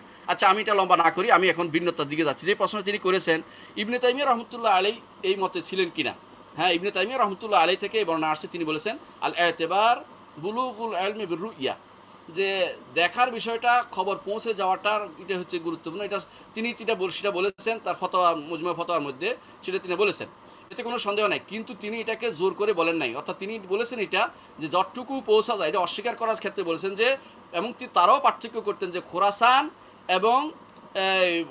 এবং আন্দুলুস বা স্পেন একরকম হবে না, তারাও এটা বলতেন প্রত্যেক ইমামই, তারাও এটা বোঝাতে চেয়েছেন যে দূরবর্তী যেখানে কোনোভাবেই পৌঁছার মতো স্বাভাবিক পৌঁছার মতো নিয়ম নাই সেভাবে পৌঁছে যাবে না। তারা তো এটা বুঝতেন না তখনকার দিনে যে এখনকার মতো টেলিফোন হবে বা এখনকার মতো এই অবস্থান হবে যে কেউ এসে বলে দিবে। কিন্তু আসলেই কি এরকম বলে দেয়া যথেষ্ট কিনা আপনি একটু চিন্তা করে দেখেন। আপনি কোন দেশেরটা গ্রহণ করবেন? আপনি যদি কোনো সারাদিন বসে থাকেন যে মালি থেকে খবর আসবে আমি গ্রহণ করবো, মালিতে আপনার কে আছে? বোঝা যাচ্ছে যে এটা একটা হজবল অবস্থা তৈরি হবে, সেই জন্য এইটা গ্রহণ করা যাবে না। ইবনে তাইমিয়া রহমতুল্লাহ আলাইহি যেটা বলেছে এটা যতটুকু সম্ভব এতটুকু যেন মানে একটা দেশের সাথে যতটুকু সম্ভব শোনা দেখা যায় অতটুকু যেন খবর পৌঁছে যেন নেওয়া হয় সেটাকে তিনি গুরুত্ব দিয়েছেন, এতে কোনো সন্দেহ নেই। এবং এটাকে শওকানিও গুরুত্ব দিয়েছেন এবং এটাকে আমি দেখতে পাই যে এটার সাথে সিদ্দিক হাসান খানও ছিলেন। অনেকেই এই মতটা গ্রহণ করেছেন যে আমরা যতটুকু শোনা যায় অতটুকু সবটাকে নেওয়ার পক্ষে মত দিয়েছি, এটা তাদের ছিলেন। ইমামদের মত ভিন্ন হওয়ার অর্থ এই নয় যে তাদের কথাকে আমার গ্রহণ করতে হবে, বরং আমরা দেখব যে কোনটার মধ্যে আমাদের আমাদের মাসলাহাত রয়েছে এবং ইজতিহাদি ক্ষেত্রে কোনটা আমাদের কাছে বেশি অ্যাপ্রোপ্রিয়েট এবং কোনটা নিলে আমাদের সমাজ ব্যবস্থা এবং আমাদের রাষ্ট্রীয় ব্যবস্থা সুসংগত হবে সেটাকে আমরা নিব এবং রাষ্ট্র অনুসারে চলবো। এটা হচ্ছে মূল কথা। এখানে একটা অমুকের মতটা গ্রহণযোগ্য দেখেই ওইটাকে নিয়ে এসে আমি বাস্তবায়ন শুরু করে না দেই। কারণ এই ঈদগুলো বা ঈদ বা চাঁদ বা ঈদ উল ফিতর এই জাতীয় যে কর্মকাণ্ড এগুলো রাষ্ট্রের সাথে সম্পৃক্ত, এগুলি কখনো ব্যক্তির সাথে সম্পৃক্ত হয় না। ব্যক্তির সাথে সম্পৃক্ত ওই সময় হয় যখন সেখানে রাষ্ট্র থাকে না, এবং যেখানে রাষ্ট্র আছে সেখানে ব্যক্তির উপরে সেখানে নির্ভর করা যায় না। আর উদিত হওয়ার স্থান নিয়ে যে কথাটা আমরা বলেছি এটা আলোচনায় এসে গেছে, আমি লম্বা করব না, যে আসলে এটা মত ভিন্ন আছে। কেউ বলেছেন যে আমি মাইলের দিক দিয়ে যাবো, কেউ বলছে না ভিন্ন দেশের দিকে যাব, কেউ বলছে না আমি 560 কিলোমিটার দিকে যাব, যতটুকু ধরা হয় মাত্রা যতটুকু ধরা হয়। আসলে এটা এটার কোনোটাই সত্যিকার মাপকাঠি বলা যাবে না। এটাই বলা যাবে যে এলাকায় উদিত হয়েছে ওই এলাকা থেকে, কারণ সবসময় এক জায়গায় উদিত হয় না, এক জায়গায় উদিত সেই এলাকায় উদিত, যে এলাকায় উদিত হয়েছে দেখেছে কেউ, সেই এলাকা থেকে যতটুকু দেখা সম্ভব দূরবীন ছাড়া দূরবীন সহ যতটুকু দেখা সম্ভব ততটুকু যথেষ্ট, হিসাবের মধ্যে চলে আসবে না। হিসাবের মধ্যে আসার বিষয়টি গ্রহণ করে নাই আমাদের ফিকা বোর্ড। হ্যাঁ, একজন বিরোধিতা করেছেন, শেখ মুস্তফা জারকা শুধু বিরোধিতা করেছেন, এর বাইরে কেউ বিরোধিতা করে না, হিসাবের মধ্যে আসবে না। যেটা জ্যোতির্বিদ্যার হিসাব দিয়ে কেউ নেওয়াটা গ্রহণ করে নাই, এটা হচ্ছে আলেমদের মত, এটাই আমরা মনে করে থাকি যে এটা নিতে হবে। তো আমার মনে হয় এই বিষয়ে বালাদের যে সংজ্ঞাটা বর্তমানে দেওয়া হয়, যেটা আপনি প্রশ্নের মধ্যে উল্লেখ করেছেন, বালাদের সংজ্ঞাটা যে রাষ্ট্রের সংজ্ঞাটা, এটা পরবর্তী এখন সংজ্ঞাটা এরকম হয়ে গেছে কিছু এলাকা নিয়ে একটা রাষ্ট্র হয়ে গেছে। ঠিক আপনি এটা মনে করার কোনো কারণ নাই যে এটা এই মধ্যে হয়েছে। এটা শাইখুল ইসলাম ইবনে তাইমিয়ার যুগও ছিল এবং এর আগেও ছিল। দুয়াইলাত বলে এটাকে, দুয়াইলাত ছিল। কারণ আপনি যে বাগদাদের পরে শাসন ক্ষমতা কেউ বুয়াহিরে নিছে, কেউ বিভিন্ন সেলজুকরা নিছে, কেউ ওসমানীরা নিছে, ভাগ ভাগ করে করতে করতে আপনি দেখেন যে মিশরীরাও নিচে ভাগ ভাগ করেছে। তাহলে আপনি সেভাবে আপনাকে নিতে হবে যে আসলেই দেশ হিসেবে নয়, সরাসরি দেশ হিসেবে নয়, যদি রাষ্ট্রপ্রধান মিলে তিনি বলেন যে আমরা ঠিক এই উদিত হওয়ার স্থান সোজাসুজি যেটা আছে পুরো উত্তর দক্ষিণে সেই হিসাবে নিবে, এটা হচ্ছে সবচেয়ে ওয়াইজ মাত্রা দেখার। আর যদি পূর্ব পশ্চিম হিসাব করে তাহলে রাষ্ট্রপ্রধানদের ঐক্যমতে নিতে হবে যে আমরা যে একমত হয়ে থাকতে পারি। যেমন এরা মালয়েশিয়া ইন্দোনেশিয়া বলেছে আমরা এর সাথে নিব, সৌদি আরবের সাথে নিব, তারা নিয়েছে, সেটাও নেওয়া যাবে, এতে কোনো সমস্যা নেই। আর যারা বলে যে না আমরা নিব না কারণ অনেক দূরে, তাদেরও সেই সুযোগ রয়েছে। কিন্তু যারা একই সোজাসুজি রয়েছে তাদের ভিন্নতা অবলম্বন করার কোনো সুযোগ নাই, যদি না রাষ্ট্র সেখানে বাধ্য করে যে আমরা ভিন্নতা অবলম্বন করবো। আশা করি বিষয়টি বুঝে আসছে। আল্লাহ আমাদের বুঝার তৌফিক দান করেন।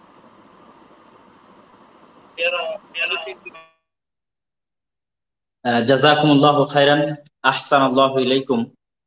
সম্মানিত দর্শক মণ্ডলী, আমরা এতক্ষণ যাবৎ আমাদের শ্রদ্ধেয় শায়খ ডক্টর আবু বকর জাকারিয়া হাফিজাহুল্লাহর নিকট থেকে অত্যন্ত জ্ঞানগর্ভ দালিলিক আলোচনা শুনছিলাম, এবং ইমামদের মত এবং কোনটি সঠিক মত, কোনটি আমরা গ্রহণ করতে পারি, তার মধ্যে একটা কথা আমাদের সকলেরই উক্ত আলোচনা সারমর্ম থেকে মনে রাখা উচিত। সেটা হচ্ছে যে মতভেদের জায়গায় সঠিক মন্তব্য যেটাই হোক, রাষ্ট্র নেতা যখন রাষ্ট্রকেন্দ্রিক কোনো দিনে ঈদের ঘোষণা দিবেন, তখন সেই দিনে ঈদ করাটা যারা সারা পৃথিবীতে একই দিনে ঈদ করার পক্ষে, তারাও মূলত এই মতের বিরোধিতা করেননি, বরং তারাও রাষ্ট্র নেতার অনুসরণের কথা বলেছেন। এবং কিছু কিছু বিষয় থাকে যেগুলো রাষ্ট্র নেতাকে বাদ দিয়ে বা রাষ্ট্রকে বাদ দিয়ে করাটাই মূলত ফিতনা। যেমন হজের বিষয়টা আছে, জিহাদের বিষয় আছে, ঠিক তেমনি ঈদের বিষয়। তো ঈদ, জিহাদ, হজ এগুলো মূলত আসলে রাষ্ট্রের সাথে সম্পৃক্ত, এবং সেই ক্ষেত্রে রাষ্ট্র যে সিদ্ধান্ত নিবে সেটা আমাদেরকে মেনে নেওয়ার মানসিকতা রাখা এবং মানা আমাদের জন্য উচিত। তো আমরা এবার চলে যাব আমাদের আলোচনার দ্বিতীয় পর্বে, সেটা হচ্ছে যারা একই দিনে ঈদ করতে চায় তাদের যে দলিলগুলো, এই দলিলগুলোর আমরা উত্তর, কিছু উত্তর আমরা আমাদের শ্রদ্ধেয় শেখ ডক্টর মনজুর ইলাহি হাফিজাহুল্লাহর নিকট থেকে নিব, আর কিছু উত্তর আমরা আমাদের শ্রদ্ধেয় শেখ ডক্টর আবু বকর জাকারিয়া হাফিজাহুল্লাহর নিকট থেকে নিব। যারা একই দিনে ঈদ করতে চায় তাদের একটা বড় কথা হচ্ছে যে কোরাইবের হাদিসকে তারা অস্বীকার করতে চায়। আমরা জানি যে কোরাইবের হাদিস নিয়ে যত বড় বড় ইমাম আছে সবাই তাদের অধ্যায়ে, ইমাম ইবনে খুজাইমা থেকে শুরু করে ইমাম নববীর, ইমাম মুসলিমের অধ্যায়ের নামকরণ থেকে শুরু করে বড় বড় যত ইমাম দুনিয়াতে এসেছেন সবাই কোরাইবের হাদিস দিয়ে ইখতিলাফুল মাতালি লিকুল্লি বালাদিন রুইয়াতুহুম, প্রত্যেক বালাদের তাদের দেখা ধর্তব্য হবে, এই মর্মে তারা অধ্যায় রচনা করেছেন। তো তাদের জন্য সবচেয়ে বড় সমস্যা হয়ে দাঁড়িয়েছে কোরাইবের এই হাদিসটি। তো এই হাদিসের বিষয়ে তারা বিভিন্ন অভিযোগ উত্থাপন করে, এক একজন এক এক ভাবে নিজ নিজ অভিযোগ উত্থাপন করে থাকে। তার মধ্যে সারমর্ম স্বরূপ আমরা একটা বলতে পারি যে তারা বলে যে এখানে মূলত একজনের সাক্ষী গ্রহণ করতে নিষেধ করা হয়েছে। হাকাযা আমারানা রাসূলুল্লাহ সাল্লাল্লাহু আলাইহি ওয়াসাল্লাম, তার উদ্দেশ্য হচ্ছে আল্লাহ রাসূল চাঁদের ক্ষেত্রে একজনের সাক্ষী গ্রহণ করতে নিষেধ করেছেন, তিনি দুইজন ন্যায়পরায়ণ আদেল ব্যক্তির সাক্ষ্য গ্রহণ করতে বলেছেন। আর এখানে একজন সাক্ষী দিচ্ছে শাম বা সিরিয়ার বিষয়ে বা মুআবিয়া রাদিয়াল্লাহু তাআলা আনহুর বিষয়ে, এই জন্য আব্দুল্লাহ বিন আব্বাস রাদিয়াল্লাহু তাআলা আনহু গ্রহণ করেননি। তো এই ক্ষেত্রে আমরা শ্রদ্ধেয় শেখ ডক্টর মনজুর আলী হাফিজাহুল্লাহর নিকটে জানতে চাইবো যে হাদিসটির সঠিক ব্যাখ্যা, এবং যারা এই হাদিসটিকে বিভিন্নভাবে রদ করতে চায় তাদের রদের উত্তর, এবং পাশাপাশি দুইটা এমন হাদিস এবং একটি আয়াত এমন রয়েছে যেটা সব পক্ষই দলিল হিসেবে পেশ করে। তোমরা চাঁদ দেখে সিয়াম রাখো, চাঁদ দেখে ইফতার করো, এটা যেমন যারা ইখতিলাফুল মাতালির বা উদয় স্থলের পার্থক্যকে বিশ্বাস করে বা মানে, তারাও যেমন এটাকে দলিল হিসেবে পেশ করে। যারা একই দিনে চাঁদ করতে চায় তারাও দলিল হিসেবে পেশ করে যে চাঁদ দেখে ঈদ করো, মানে দুনিয়ার যেখানে প্রথম চাঁদ দেখা যাবে সেটা দেখে ঈদ করো। তারপর ফামান শাহিদা মিনকুমুশ শাহরা ফালিয়াসুম, তোমাদের মধ্যে কেউ যদি মাস পেয়ে যায় তাহলে যেন সিয়াম রাখে। তো যারা ইখতিলাফুল মাতালে উদয় স্থলের ভেদ মানে, তারা মনে করে যে যে যেখানে যেভাবে মাস পাবে সেভাবে সিয়াম পালন করবে।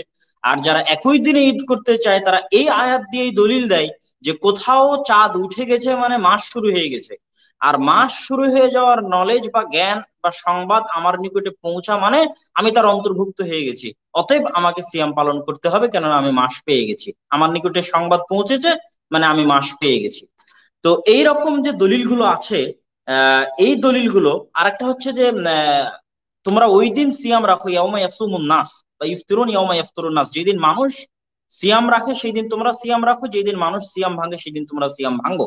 তো যারা উদয় স্থলকে মানে তারা মনে করে যে নিজ নিজ দেশ বা নিজ নিজ এলাকা বা রাষ্ট্রপ্রধান যেই দিন সিয়াম রাখবেন সেই দিন আমরা সিয়াম রাখবো, এবং যেই দিন তিনি ভাঙবেন সেই দিন ভাঙবো। আর যারা এটা দিয়ে একই দিন ঈদের পক্ষে প্রমাণ নেন তারা মনে করেন যে এখানে আল্লাহ রাসূল সারা পৃথিবীর সব মানুষকে একসাথে সিয়াম রাখতে বলেছেন এবং একসাথে ঈদ করতে বলেছেন।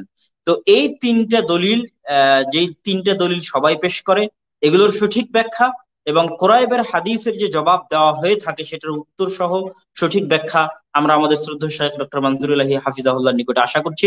ফালিয়াতাফাদ্দাল মাশকুরা। বারাকাল্লাহু ফিকুম ইয়া শেখ আব্দুল্লাহ, হাইয়াকুমুল্লাহ।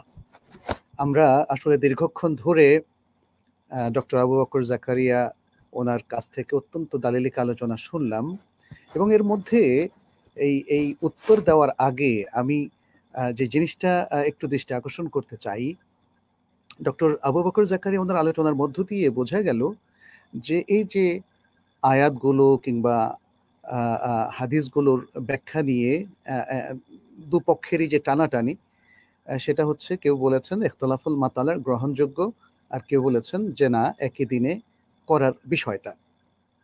তো এটা গ্রহণযোগ্যর একটা মাত্রা আছে, তিনি তার আলোচনায় কিন্তু সেটা বলেছেন, যেহেতু এটা ইজতিহাদ।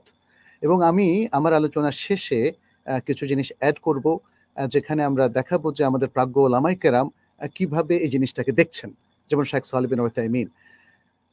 এখানের প্রবলেমটা হলো একই দিনে সারা বিশ্বের সকল মানুষ, সকল দেশের মুসলিমরা একই সাথে সিয়াম শুরু করা কিংবা ঈদ করা এর সম্ভাব্যতা মানে জাওয়াজের দিক থেকে আছে কিনা, এটা একটা বিষয়। এবং ওলামায়ে কেরামের একদল অবশ্যই মনে করেন যে সেটা আছে, কিন্তু প্রবলেমটা হলো অন্য জায়গায়। প্রবলেম হলো সারা বিশ্বের সবার উপরে ওয়াজিব কিনা। এবং তারা যদি একই দিনে সিয়াম শুরু না করে, একই দিনে রোজা না রাখে, তাহলে কি তারা গুনাহগার হবে কিনা? এখন এ মতের প্রবক্তাদের যে প্রবলেম, সেটা হচ্ছে তারা ওয়াজিব মনে করে, এবং তারা মনে করে এটা উম্মার প্রবলেম যদি একই দিনে না করা হয়। এবং তারা মনে করে যে যারা এখন জেনে বুঝে খবর পেয়ে গেল তারপরে একই দিনে সিয়াম রাখছে না, সৌদি আরবের সাথে বা বিশ্বে যেখানে প্রথম দেখা যায় একই দিনে ঈদ করছে না, তারা গুনাহগার হবে। এটা খুবই বড় একটা প্রবলেমের জায়গা। আমার বিশ্বাস যে ডক্টর জাকারিয়া ভাই তার পুরো আলোচনার মধ্য দিয়ে ওটাই বোঝাতে চেয়েছেন, যেখানে পাপের কোনো বিষয় নেই, বরং এটা জায়েজ কিনা সেটাই হচ্ছে প্রশ্ন। আর যেহেতু এটা একটা ইজতিহাদ, যারা মনে করেন যে জায়েজ, তারা আরো কিছু শর্ত সাপেক্ষে হয়তো এটাকে গ্রহণ করতে পারেন, যেমনটি গ্রহণ করেছে মালয়েশিয়া, ইন্দোনেশিয়ার মুসলিমরা। কারণ সেখানে রাষ্ট্রীয় সিদ্ধান্ত, ওলামায়ে কেরামের সিদ্ধান্ত এবং সকল মানুষ মিলে একটা সিদ্ধান্ত উপনীত হওয়ার ব্যাপার আছে। যেহেতু ঈদ শুরু করা, সিয়াম শুরু করা, এটা কালেকটিভ ইবাদা, যেটা ওই হাদিস থেকে বোঝা যায়, আসসাউমু ইয়াউমা ইয়াসুমুন নাস ওয়াল ফিতরু ইয়াউমা ইফতিরুন নাস। যাই হোক, আমরা আসি আমাদের মূল প্রশ্নে। কুরাইবের যে হাদিসটি, সেটি মূলত ইবনে আব্বাস রাদিয়াল্লাহু তাআলা আনহু তিনি এই বিষয়টার সাথে সংশ্লিষ্ট, এবং এই হাদিসটা ইমাম মুসলিম তার সহিহ মুসলিমের মধ্যে বর্ণনা করেছে। অতএব এটা গায়াতুস সিহহার একটা হাদিস। এবং এছাড়াও আরো অনেকেই এই হাদিসটা বর্ণনা করেছেন, যেমন আদ-দারাকুতনি। আর এই হাদিসটার উপরে যারা তালিক করেছেন, শেখ আব্দুল্লাহ অলরেডি বলেছে যে অনেক উলামায়ে কেরাম এই হাদিসের উপর তালিক করেছেন, এবং তারা এই হাদিসটিকে ইখতিলাফুল মাতালের গ্রহণযোগ্য হওয়ার ব্যাপারে দলিল হিসাবে পেশ করেছেন। এবং এত বেশি সংখ্যক উলামায়ে কেরাম এটাকে দলিল হিসাবে পেশ করেছেন যে এটাকে রদ করা, এটা একটা বোকামের নামান্তর, এবং এটাকে রদ করার মতো আসলে মানে আমাদের এই অহেতুক কাজে লিপ্ত হওয়ার কোনো মানে হয় না। এবং এটাকে মানে গ্রহণযোগ্য না হওয়ার ব্যাপারে এই যে যেটা সাক্ষীর কথা বলেছেন, সেটারও কোনো মানে হয় না। কারণ ইখতিলাফুল মাতালের মাখুদুন ওয়া মাকবুলুন ফি কুল্লি আসরিন ওয়া ফি কুল্লি কারনিন ওয়া হাত্তা আল-আন। একদম ইসলামের শুরু থেকে আজ পর্যন্ত ইখতিলাফুল মাতালের গ্রহণযোগ্য হয়ে এসেছে। এবং আমাদের প্রখ্যাত ওলামায়ে কেরাম, যারা এমনকি সারা বিশ্বে সম্ভব হলে একদিনে রোজা রাখা, ঈদ করার পক্ষে কথাও বলেছেন, তারা কিন্তু ইখতিলাফুল মাতালেরটাকে ইনকার করেননি এবং বলেননি যারা এটা করছে তারা গুনাহগার হচ্ছে, এটা কিন্তু তারা বলেননি।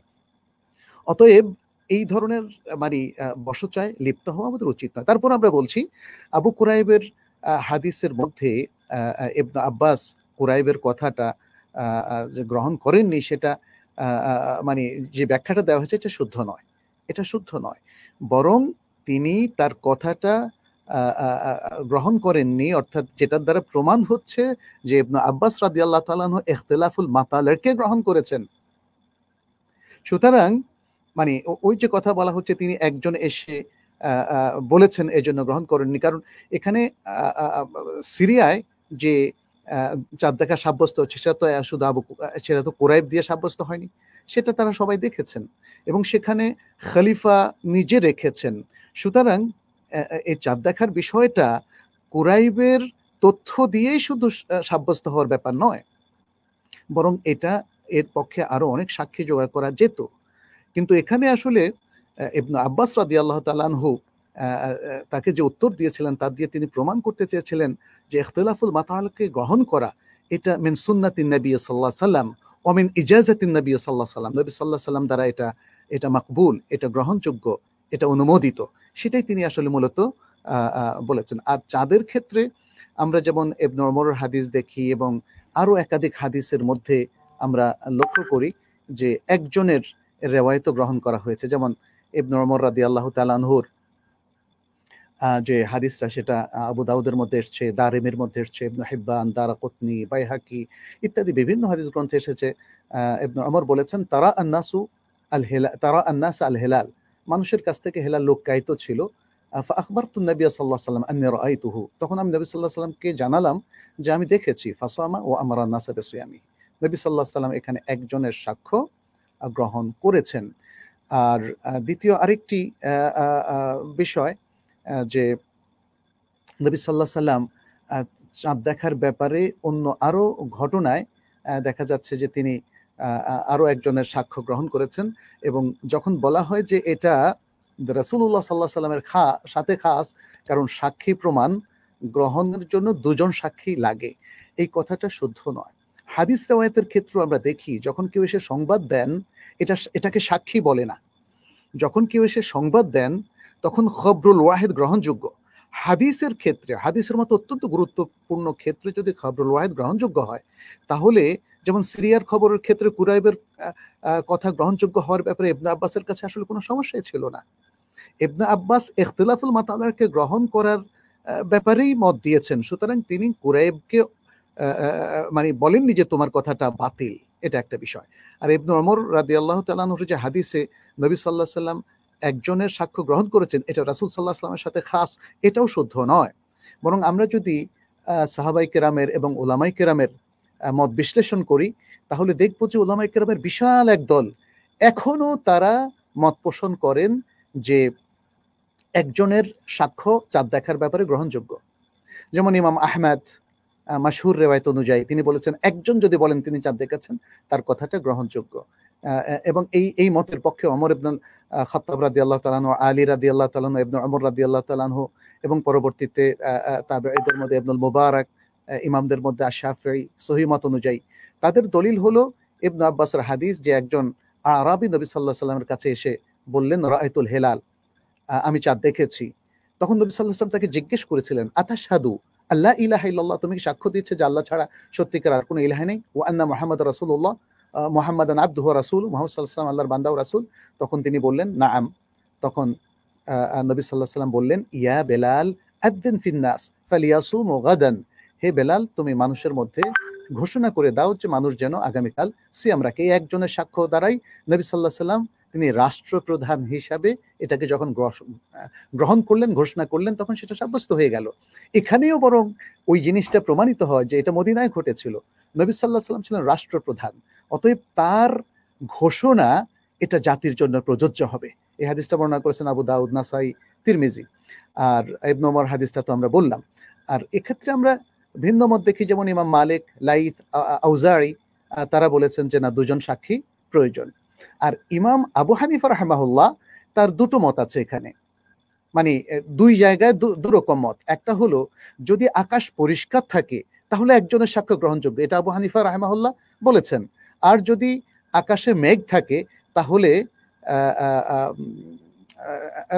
যদি আকাশে মেঘ থাকে তখন একজনের সাক্ষ্য গ্রহণযোগ্য, কারণ সবার পক্ষে দেখা সম্ভব নয়। আর যদি আকাশ পরিষ্কার থাকে তখন একজন যদি বলে আর অন্যরা বলে দেখি নাই, তাহলে সেটা গ্রহণযোগ্য নয়, বরং অনেক লোকের দেখাটা তখন শর্ত। সেটা ইমাম আবু হানিফা রাহিমাহুল্লাহর মত, এবং এটা অত্যন্ত ওয়াজিহ, শক্তিশালী। এই জন্য ইমাম তিরমিজি বলেছেন ওয়াল আমালু আলা হাদা ইনদা আকসারি আহলিল ইলম, যে অধিকাংশ উলামায়ে কেরামের কাছে এটার উপরে আমল যে আকাশে মেঘ থাকলে একজনের সাক্ষ্য গ্রহণযোগ্য, আর মেঘ না থেকে আকাশ যদি পরিষ্কার হয় তাহলে অনেকের সাক্ষ্য সেখানে লাগবে। ইমাম নববী বলেন ওহু আল আসাহ, এটাই হচ্ছে বেশি শুদ্ধ। তো যাই হোক, তাহলে আমরা দেখতে পাচ্ছি যে দাবিটা করা হচ্ছে এটা রাসূল সাল্লাল্লাহু আলাইহি ওয়াসাল্লামের সাথে খাস, সেটা কিন্তু শুদ্ধ নয়। আচ্ছা, এরপরে যে তিনটা দলিলের কথা বলা হচ্ছে, ফামান শাহিদা মিনকুমুশ শাহরা ফালিয়াসুম, যেটা সূরা আল বাকারার 185 নম্বর আয়াত, যারাই এই মাসে উপস্থিত থাকবে, এই মাসকে প্রত্যক্ষ করবে বা এই মাসে উপস্থিত থাকবে, তারাই যেন সিয়াম রাখে। এবং তোমরা চাঁদ দেখে সিয়াম রাখো, চাঁদ দেখে সিয়াম ভাঙো। সিয়াম হলো যেদিন মানুষ সিয়াম রাখে, ঈদ হলো যেদিন মানুষ ঈদ করে। তো এই যে ব্যাখ্যাটার মধ্যে অবকাশ আছে দুটোই, যে একদিনে যদি কেউ মনে করে যে আমি তো অন্যরা চাঁদ দেখেছে সেটাকে আমি গ্রহণ করলাম, এবং আমাদের রাষ্ট্রের যারা কর্ণধার ওলামায়ে কেরাম, মুহাক্কিক ওলামা, তারাও গ্রহণ করলো, তাহলে তো আর কোনো সে থাকে না। কারণ আসলে এই সুযোগটা আছে। চাঁদ দেখে রোজা রাখো কোনখানে? বাংলাদেশে না সৌদি আরবে? এটা তো রাসূল সাল্লাল্লাহু আলাইহি ওয়াসাল্লাম স্পষ্ট করেননি। এবং যখনই যারা রমজান মাসে উপস্থিত থাকবে, কিভাবে রমজান মাসটা কিভাবে সাব্যস্ত হবে, সেটাকে এক্স্যাক্টলি ইখতিলাফুল মাতালার ভিত্তিতে নাকি সারা বিশ্বে যেখানে দেখা যায় সেখানেই, সেটা কিন্তু এই আয়াতেও যেমন ভাঙা হয়নি, এই দুটো হাদিসেও কিন্তু স্পষ্ট করে বলা হয়নি। তার মানে এই দুটো ইজতিহাদ এই তিনটা দলিল থেকে গ্রহণযোগ্য হতে পারে। কিন্তু যদি কেউ বলে যে না আমারটাই গ্রহণযোগ্য, এবং এই তিনটা দলিলের মধ্যে শুধু এটাই বোঝানো হচ্ছে যে সারা বিশ্বে একদিনেই রোজা রাখতে হবে, তাহলে এটাকে আমরা ভুল বলবো। কারণ এটা হচ্ছে আপনি ইয়াকিনের দিকে নিয়ে যাচ্ছেন, কাতআয়ের দিকে নিয়ে যাচ্ছেন, অকাট্য দলিল হিসাবে আপনি আপনার বক্তব্যকে সাব্যস্ত করছেন উইদাউট এনি আলামা, কারিনা, কোনো কারিনা ছাড়াই এটাকে আপনি নির্দিষ্ট করতে চাচ্ছেন। এটার ইহতিমাল আছে, কিন্তু এটাকে কাতআ করা যাবে না, অকাট্য করা যাবে না। অতএব সেই কারণে যারা মনে করেন যে ইখতিলাফুল মাতালেরটাই শুদ্ধ রাজেহ, তারা সে অনুযায়ী আমল করতে পারবেন, এবং তাদের জন্য এই দলিলগুলো অবশ্যই বাধা নয়, বরং পক্ষেই আছে। আবার যারা এই দলিলগুলো থেকে ওই মাফহুমটা নিতে চান যে আমরা যেখানেই চাঁদ দেখি না কেন আমাদেরকে এখানে সিয়াম রাখতে এবং ঈদ করতে নির্দেশ দেওয়া হয়েছে, তাহলে তারও কিন্তু সুযোগ আছে। অতএব আজকে যারা একদিনে রোজা রাখা বা চাঁদ দেখা সারা বিশ্বে একসাথে করার পক্ষে এই দলিলগুলো পেশ করছেন এবং কাতআ করছেন, সেই জায়গাটা প্রশ্নবিদ্ধ এবং সেই জায়গাটা আসলে সহিহ হচ্ছে না, এই কারণে যে এগুলো হচ্ছে কমন দলিল, প্রত্যেকেই নিজের দিকে টানতে পারে। সুতরাং এগুলোর উপর ভিত্তি করে সারা বিশ্বের সবার উপরে একটা ফরজ কাজ চাপিয়ে দেওয়া, এবং এমনকি কোথাও যদি রাষ্ট্রীয়ভাবে মুসলিম কমিউনিটি যদি সামষ্টিকভাবে সিদ্ধান্ত নেয় ইখতিলাফুল মাতালের ভিত্তিতে তারা সিয়াম শুরু করবে কিংবা ঈদ শুরু করবে, তখন তার বিরুদ্ধে গিয়ে আপনি দাঁড়াবেন এই দলিলের ভিত্তিতে, সেটা কিন্তু গ্রহণযোগ্য নয়। আচ্ছা, এখানে এই উত্তরের পরে আমি কিছু জিনিস একটু অ্যাড করতে চাচ্ছি। আমরা তাহলে এখানে আসলে মূলত দেখতে পেলাম যে যদিও মূলত দুটো মত, কিন্তু আসলে এটাকে চারটা মতে দাঁড় করানো যায়।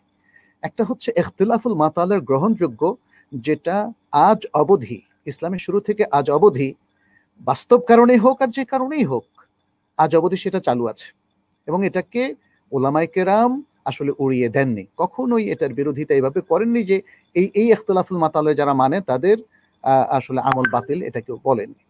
সুতরাং এই দৃষ্টিকোণ থেকে সবচেয়ে বেশি আমল ইখতিলাফুল মাতালের উপরই হচ্ছে। দ্বিতীয় হচ্ছে ইখতিলাফুল বিলাদ, যেটা শেখ আব্দুল্লাহ আমাদেরকে প্রশ্ন করলেন, বা প্রশ্নটা আসলে মূলত ডক্টর জাকারিয়া ভাইয়ের কাছেই রাখা হলো, যে বেলাদের ভিত্তিতে ইখতিলাফটার ব্যাপারে আসলে শরঈ নির্দেশনা কি। সেক্ষেত্রে ইতিমধ্যে আলোচনা হয়ে গেছে। তারপর আমি বলবো যে আসলে এখন যেহেতু রাষ্ট্রীয় অবকাঠামো গত 100 বছরে বা তারও কিছু কাল আগ থেকে, মানে আগের থেকে একদমই নতুন একটা জিনিস আমরা দেখতে পাচ্ছি, এক দেশ থেকে আরেক দেশে যাওয়ার ক্ষেত্রে পাসপোর্টের বা নেশন যে থিওরিগুলো আজকে তৈরি হচ্ছে, সেখানে একটা রাষ্ট্রের অথরিটি রাষ্ট্রপ্রধানের, এবং মুসলিম রাষ্ট্রগুলোর মধ্যে তাই, মধ্যপ্রাচ্যের মুসলিম রাষ্ট্রগুলোতেও তাই, আমাদের এশিয়ার মুসলিম রাষ্ট্রগুলোতেও তাই। ফলে রাষ্ট্রের একটা অথরিটিকে এখানে অস্বীকার করা যাবে না।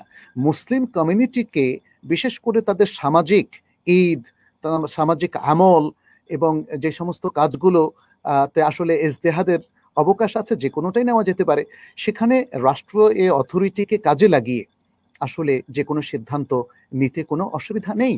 এবং সেক্ষেত্রে আমাদের সবারই উচিত হবে সেই কাজের সাথে একাত্মতা করা মুসলিম উম্মার বৃহত্তর স্বার্থে। এটা কিভাবে গ্রহণ করা যেতে পারে যে বাংলাদেশের একই জনপদে, একই ঘরে, একই পাড়ায় একজন আজকে ঈদ করবেন আর আরেকজন কালকে ঈদ করবেন? এটা গ্রহণযোগ্য নয়। এবং এই জন্য শাইখ বিন উসাইমিনের চমৎকার একটা সমন্বয়মূলক কথা আছে। তৃতীয় যে মতটা এখানে আছে সেটা হলো সারা বিশ্বে একদিনেই সিয়াম রাখা এবং ঈদ করা এটা ফরজ, ওয়াজিব, যদি না করা হয় গুনাহগার হবে। এজন্য এই মতের পক্ষে একটা মুভমেন্ট কেউ কেউ করছেন, যদিও একদিনের পক্ষের ওলামায়ে কেরাম কিন্তু এটা ওয়াজিব করে দেননি, বরং ইজতিহাদের অবকাশ তারা রেখেছেন। এর মধ্যে যেমন আমরা ডক্টর মোহাম্মদ হাসান, তার লেকচারগুলো এখনো ইউটিউবে আছে। তিনি কিছুকাল আগে মারা গিয়েছেন রাহিমাহুল্লাহ, অত্যন্ত জাদ্রেল একজন আলেম ছিলেন। তিনি বলেন যে আমি সারা বিশ্বে, তিনি মিশরের একজন স্কলার, সারা বিশ্বে একদিনে ঈদ করার পক্ষে, কিন্তু আমাদের মিশরে ইখতিলাফুল মাতালায়ের ভিত্তিতে রাষ্ট্রীয়ভাবে মুসলিম সরকার যেহেতু ঘোষণা দেয়, আমি কিন্তু আমার মতটাকে স্যাক্রিফাইস করে আমি ইখতিলাফুল মাতালায়ের ভিত্তিতে আমলটা করি উম্মার বৃহত্তর ঐক্যের স্বার্থে। এবং এটাই আমি মনে করি যে শুদ্ধ, যে একটা রাষ্ট্রে সবাই একদিনে ঈদ করবে, সবাই একদিনে সিয়াম শুরু করবে। ফলে এই মতটার ব্যাপারে আমাদের এই বক্তব্য। চতুর্থ যে মতটা সেটা হলো সায়েন্টিফিক ক্যালকুলেশন। সায়েন্টিফিক ক্যালকুলেশনের ব্যাপারে আমরা একটু আগেই বলেছি, আকাশবিদ্যার আলোকে যে বৈজ্ঞানিক ক্যালকুলেশন বা হিসাব নিকাশ আসে, এটাকেও এখন কেউ কেউ খুব জোরালোভাবে আঁকড়ে ধরেছেন। নর্থ আমেরিকাতে অনেককে দেখা যায়, ইউরোপের মধ্যে অনেককে দেখা যায়, এমনকি কোনো কোনো মুসলিম রাষ্ট্রে অনেকে সেটাকেই ধরে তারা বেশ আগে ঈদ করেন। তখন ঈদ হয়ে যায় 3 দিনে। কেউ সায়েন্টিফিক ক্যালকুলেশনের কারণে অনেক আগে ঈদ করে ফেলেন 2 দিন আগে, কারণ চাঁদ ভূপৃষ্ঠে জন্মগ্রহণ করেছে। তারপরে কেউ সৌদি আরবের সাথে, তারপরে কেউ ইখতিলাফুল মাতালা বা লোকাল মুন সাইটিং এর ভিত্তিতে করেন। তো আমরা এই চতুর্থ মতটিকে মনে করি যে একদমই অশুদ্ধ। এই ব্যাপারে আমি জাস্ট আরেকটু জিনিস আপনাদের সাথে একটু শেয়ার করতে চাই। এখানে ফিক রেজুলেশন আমাদের কাছে আছে। ফিক রেজুলেশন হচ্ছে যেটি আমি বলেছি যে চতুর্থ অধিবেশন 1401 হিজরি, যেটা 1981 সালে সেই রেজুলেশনের পঞ্চম সিদ্ধান্তের মধ্যে একদিনে চাঁদ দেখা ও না দেখার বিষয় প্রসঙ্গে বিশ্বের অনেক ওলামায়ে কেরাম মিলে মুসলিম ওয়ার্ল্ড লীগের যে মক্কায় মাজমা আল ফিকহ আল ইসলামী বা ইসলামিক ফিকহ কাউন্সিল আছে, সেখানে তারা বসেছিলেন। তো এই রেজুলেশনটা আমি মনে করি এক্ষেত্রে একটু আপনাদেরকে পড়ে শোনানোটা খুবই জরুরি, যাতে করে আমরা বিশ্বের অন্তত অথরাইজড বিশ্ববিখ্যাত ওলামায়ে কেরামের এই কাউন্সিল কি অভিমত দিল সেটা একটু জানানো।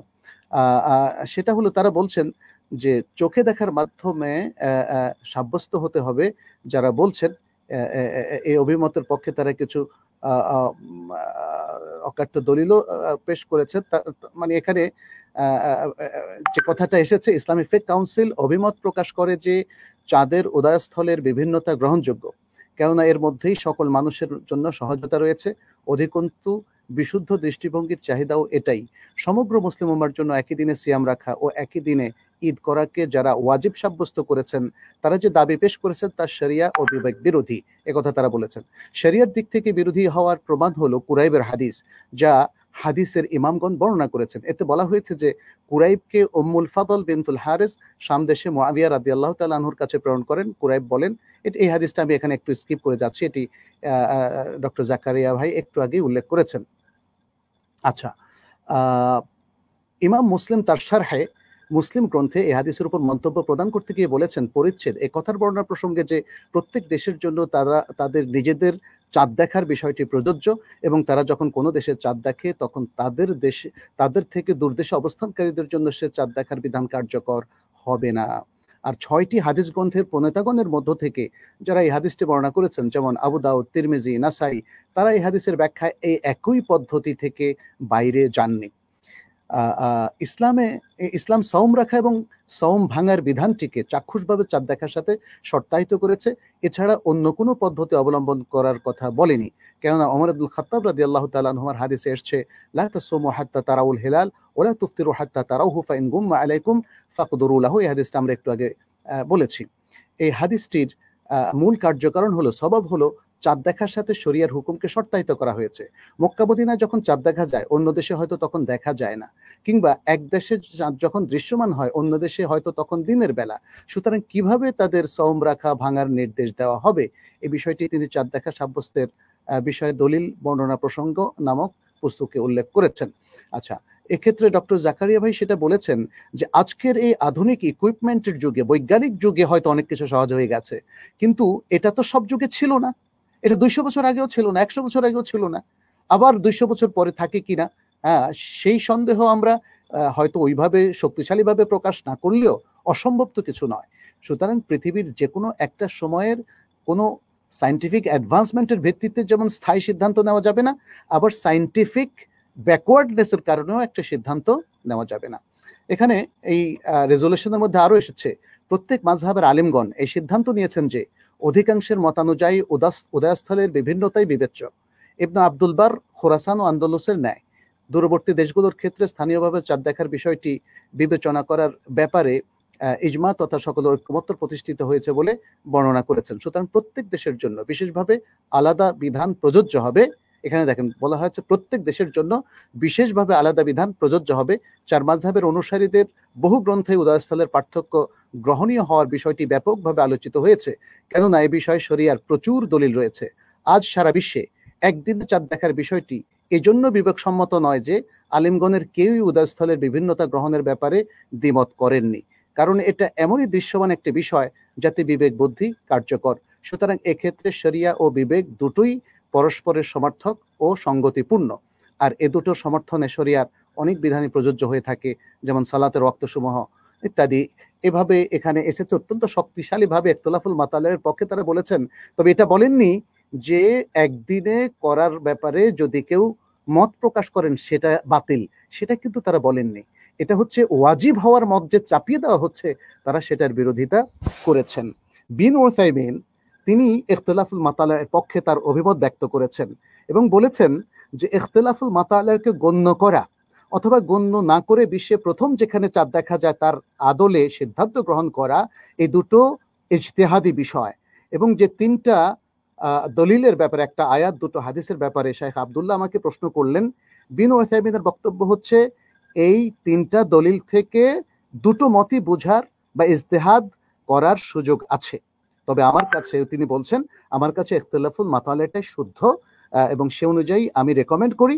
কিন্তু কেউ যদি মনে করে যে সারা বিশ্বের সাথে সে করতে চায় বা বিশ্বের প্রথম জায়গা যেখানে চাঁদ দেখা গেছে তার সাথে করতে চায়, তাহলে আমি নিষেধ করব না। বরং আমি বলবো সিদ্ধান্ত নেওয়ার অথরিটি যারা, তারা সিদ্ধান্ত নেবেন এবং তাদের সাথে সকল মতের লোকেরা একমত হয়ে একটা রিজনে, একটা দেশে তারা একই দিনে ঈদ করবেন, একই দিনে সিয়াম পালন করবেন। এটাই উম্মার ঐক্যবদ্ধ হওয়ার ব্যাপারে সবচেয়ে বেশি সঙ্গতিপূর্ণ। আর শাইখ বিন বাজ রাহিমাহুল্লাহ সর্বশেষ মতে, যদিও তিনি সারা বিশ্বে একদিনের কথা বলেছেন, কিন্তু তিনি ইখতিলাফুল মাতালাকে রিফিউট করেননি, এটাও কিন্তু মনে রাখতে হবে। আর ইন্টারন্যাশনাল ফেক একাডেমি, যেটা ওআইসির আন্ডারে, তারা 1985 সালে সারা বিশ্বে একদিনে ঈদ করার পক্ষে যে রেজুলেশনটা করেছিল, খুবই সংক্ষিপ্ত একটা রেজুলেশন, সেখানে সেটা একটা একাডেমিক রেজুলেশন, সেটা কিন্তু সারা বিশ্বে কার্যকর হয়নি। এটা ডক্টর আবু বকর জাকারিয়া ভাই একটু আগে বলেছেন। এছাড়াও বিভিন্ন দেশে, যেমন টার্কিতে, বিভিন্ন দেশে এখনো কিছু কনফারেন্স হচ্ছে যারা সারা বিশ্বে একসাথে করার পক্ষে আহ্বান করছেন। তো আসলে আহ্বান আপনারা করতে পারেন, ইন্টেলেকচুয়াল ইফোর্টও চলতে পারে, ইজতিহাদও চলতে পারে, এতে দ্বিমত আমরা পোষণ করছি না। কিন্তু জানা রাখতে হবে এটাকে ইম্পোজ করা, এটাকে ওয়াজিব করে বিশ্বের সবার উপরে চাপিয়ে দেওয়া, এই জায়গাটা আসলে সঠিক নয়। এবং এক্ষেত্রে ইসলামের যে দৃষ্টিভঙ্গিটা, যেটা আমাদের আজকের আলোচনায় উঠে এসেছে, সেটা হচ্ছে আমাদের অথরিটি এবং আমাদের ওলামাই কেরাম, মুহাক্কিক ওলামাই কেরাম, তারা কি মতামত দিচ্ছেন। এবং এখানকার অথরিটির মধ্যে দুটো অংশ, অথরিটির মধ্যে মনে রাখবেন দুটো অংশ, একটা হলো রাষ্ট্রীয় অথরিটি, আরেকটা হলো ওলামাদের অথরিটি। আমরা দেখতে পাচ্ছি যে কোনো মুসলিম রাষ্ট্রে যে অথরিটিটা আছে, তারা সবসময় চাঁদ দেখার বিষয়ে ওলামাদের সাথে আলাপ করে থাকেন, ওলামাদের মতামতকে একটা প্রাধান্য দিয়ে থাকেন। আমাদের বাংলাদেশে যেমন আহলুল হাদিস এবং হানাফি মাযহাবের ওলামাই কেরাম, তাদের প্রায় সকলেই আমরা দেখতে পাচ্ছি ইখতিলাফুল মাতালের পক্ষে মতামত ব্যক্ত করেছেন। ফলে অথরিটি সেই মতের আলোকে যে সিদ্ধান্ত দিচ্ছে, আমাদের সবার জন্য সঙ্গত হলো এবং উচিত হলো সেই মতটাকে সামনে রেখে ঐক্যবদ্ধভাবে সিয়াম শুরু করা এবং ঐক্যবদ্ধভাবে ঈদ করা। ভিন্ন মত যারা পোষণ করছেন, যেদিন অথরিটির মতামত চেঞ্জ হবে সেদিন ভিন্ন মত, সেদিনও আবার সবাইকে সে মতের সাথে যাওয়ার জন্য আমরা বলবো, যেটা ইন্দোনেশিয়া, মালয়েশিয়া, সিঙ্গাপুর কিংবা আরো কিছু মুসলিম রাষ্ট্রে হয়েছে। তো এই জিনিসটা বোঝা, মাকাসিদ শরিয়া বোঝা, শরিয়ার দৃষ্টিভঙ্গি বোঝা এবং শরিয়ার ইনস্ট্রাকশন, যেটা আমাদের ওলামায়ে কেরাম বুঝেছিলেন, সুবহানাল্লাহ, এই 1400 বছর ধরে মুহাক্কিক ওলামায়ে কেরাম সেটা বুঝেছেন বলেই তারা এক্সট্রিম কোনো মত প্রকাশ করেননি, কোনো প্রান্তিক সীমানায় যাননি, বরং তারা অত্যন্ত চমৎকারভাবে আমাদের সমাধানগুলো দিয়েছেন। আজকে এই প্রেক্ষাপটে আমরা মনে করি আমাদের বোধোদয় হওয়া উচিত এবং আমরা আমাদের ওলামায়ে কেরামের মতের প্রতি সম্মান রেখে সঠিক সিদ্ধান্তটাই যেন নেই। জাযাকুমুল্লাহু খায়রান ওয়া বারাকাল্লাহু ফিকুম।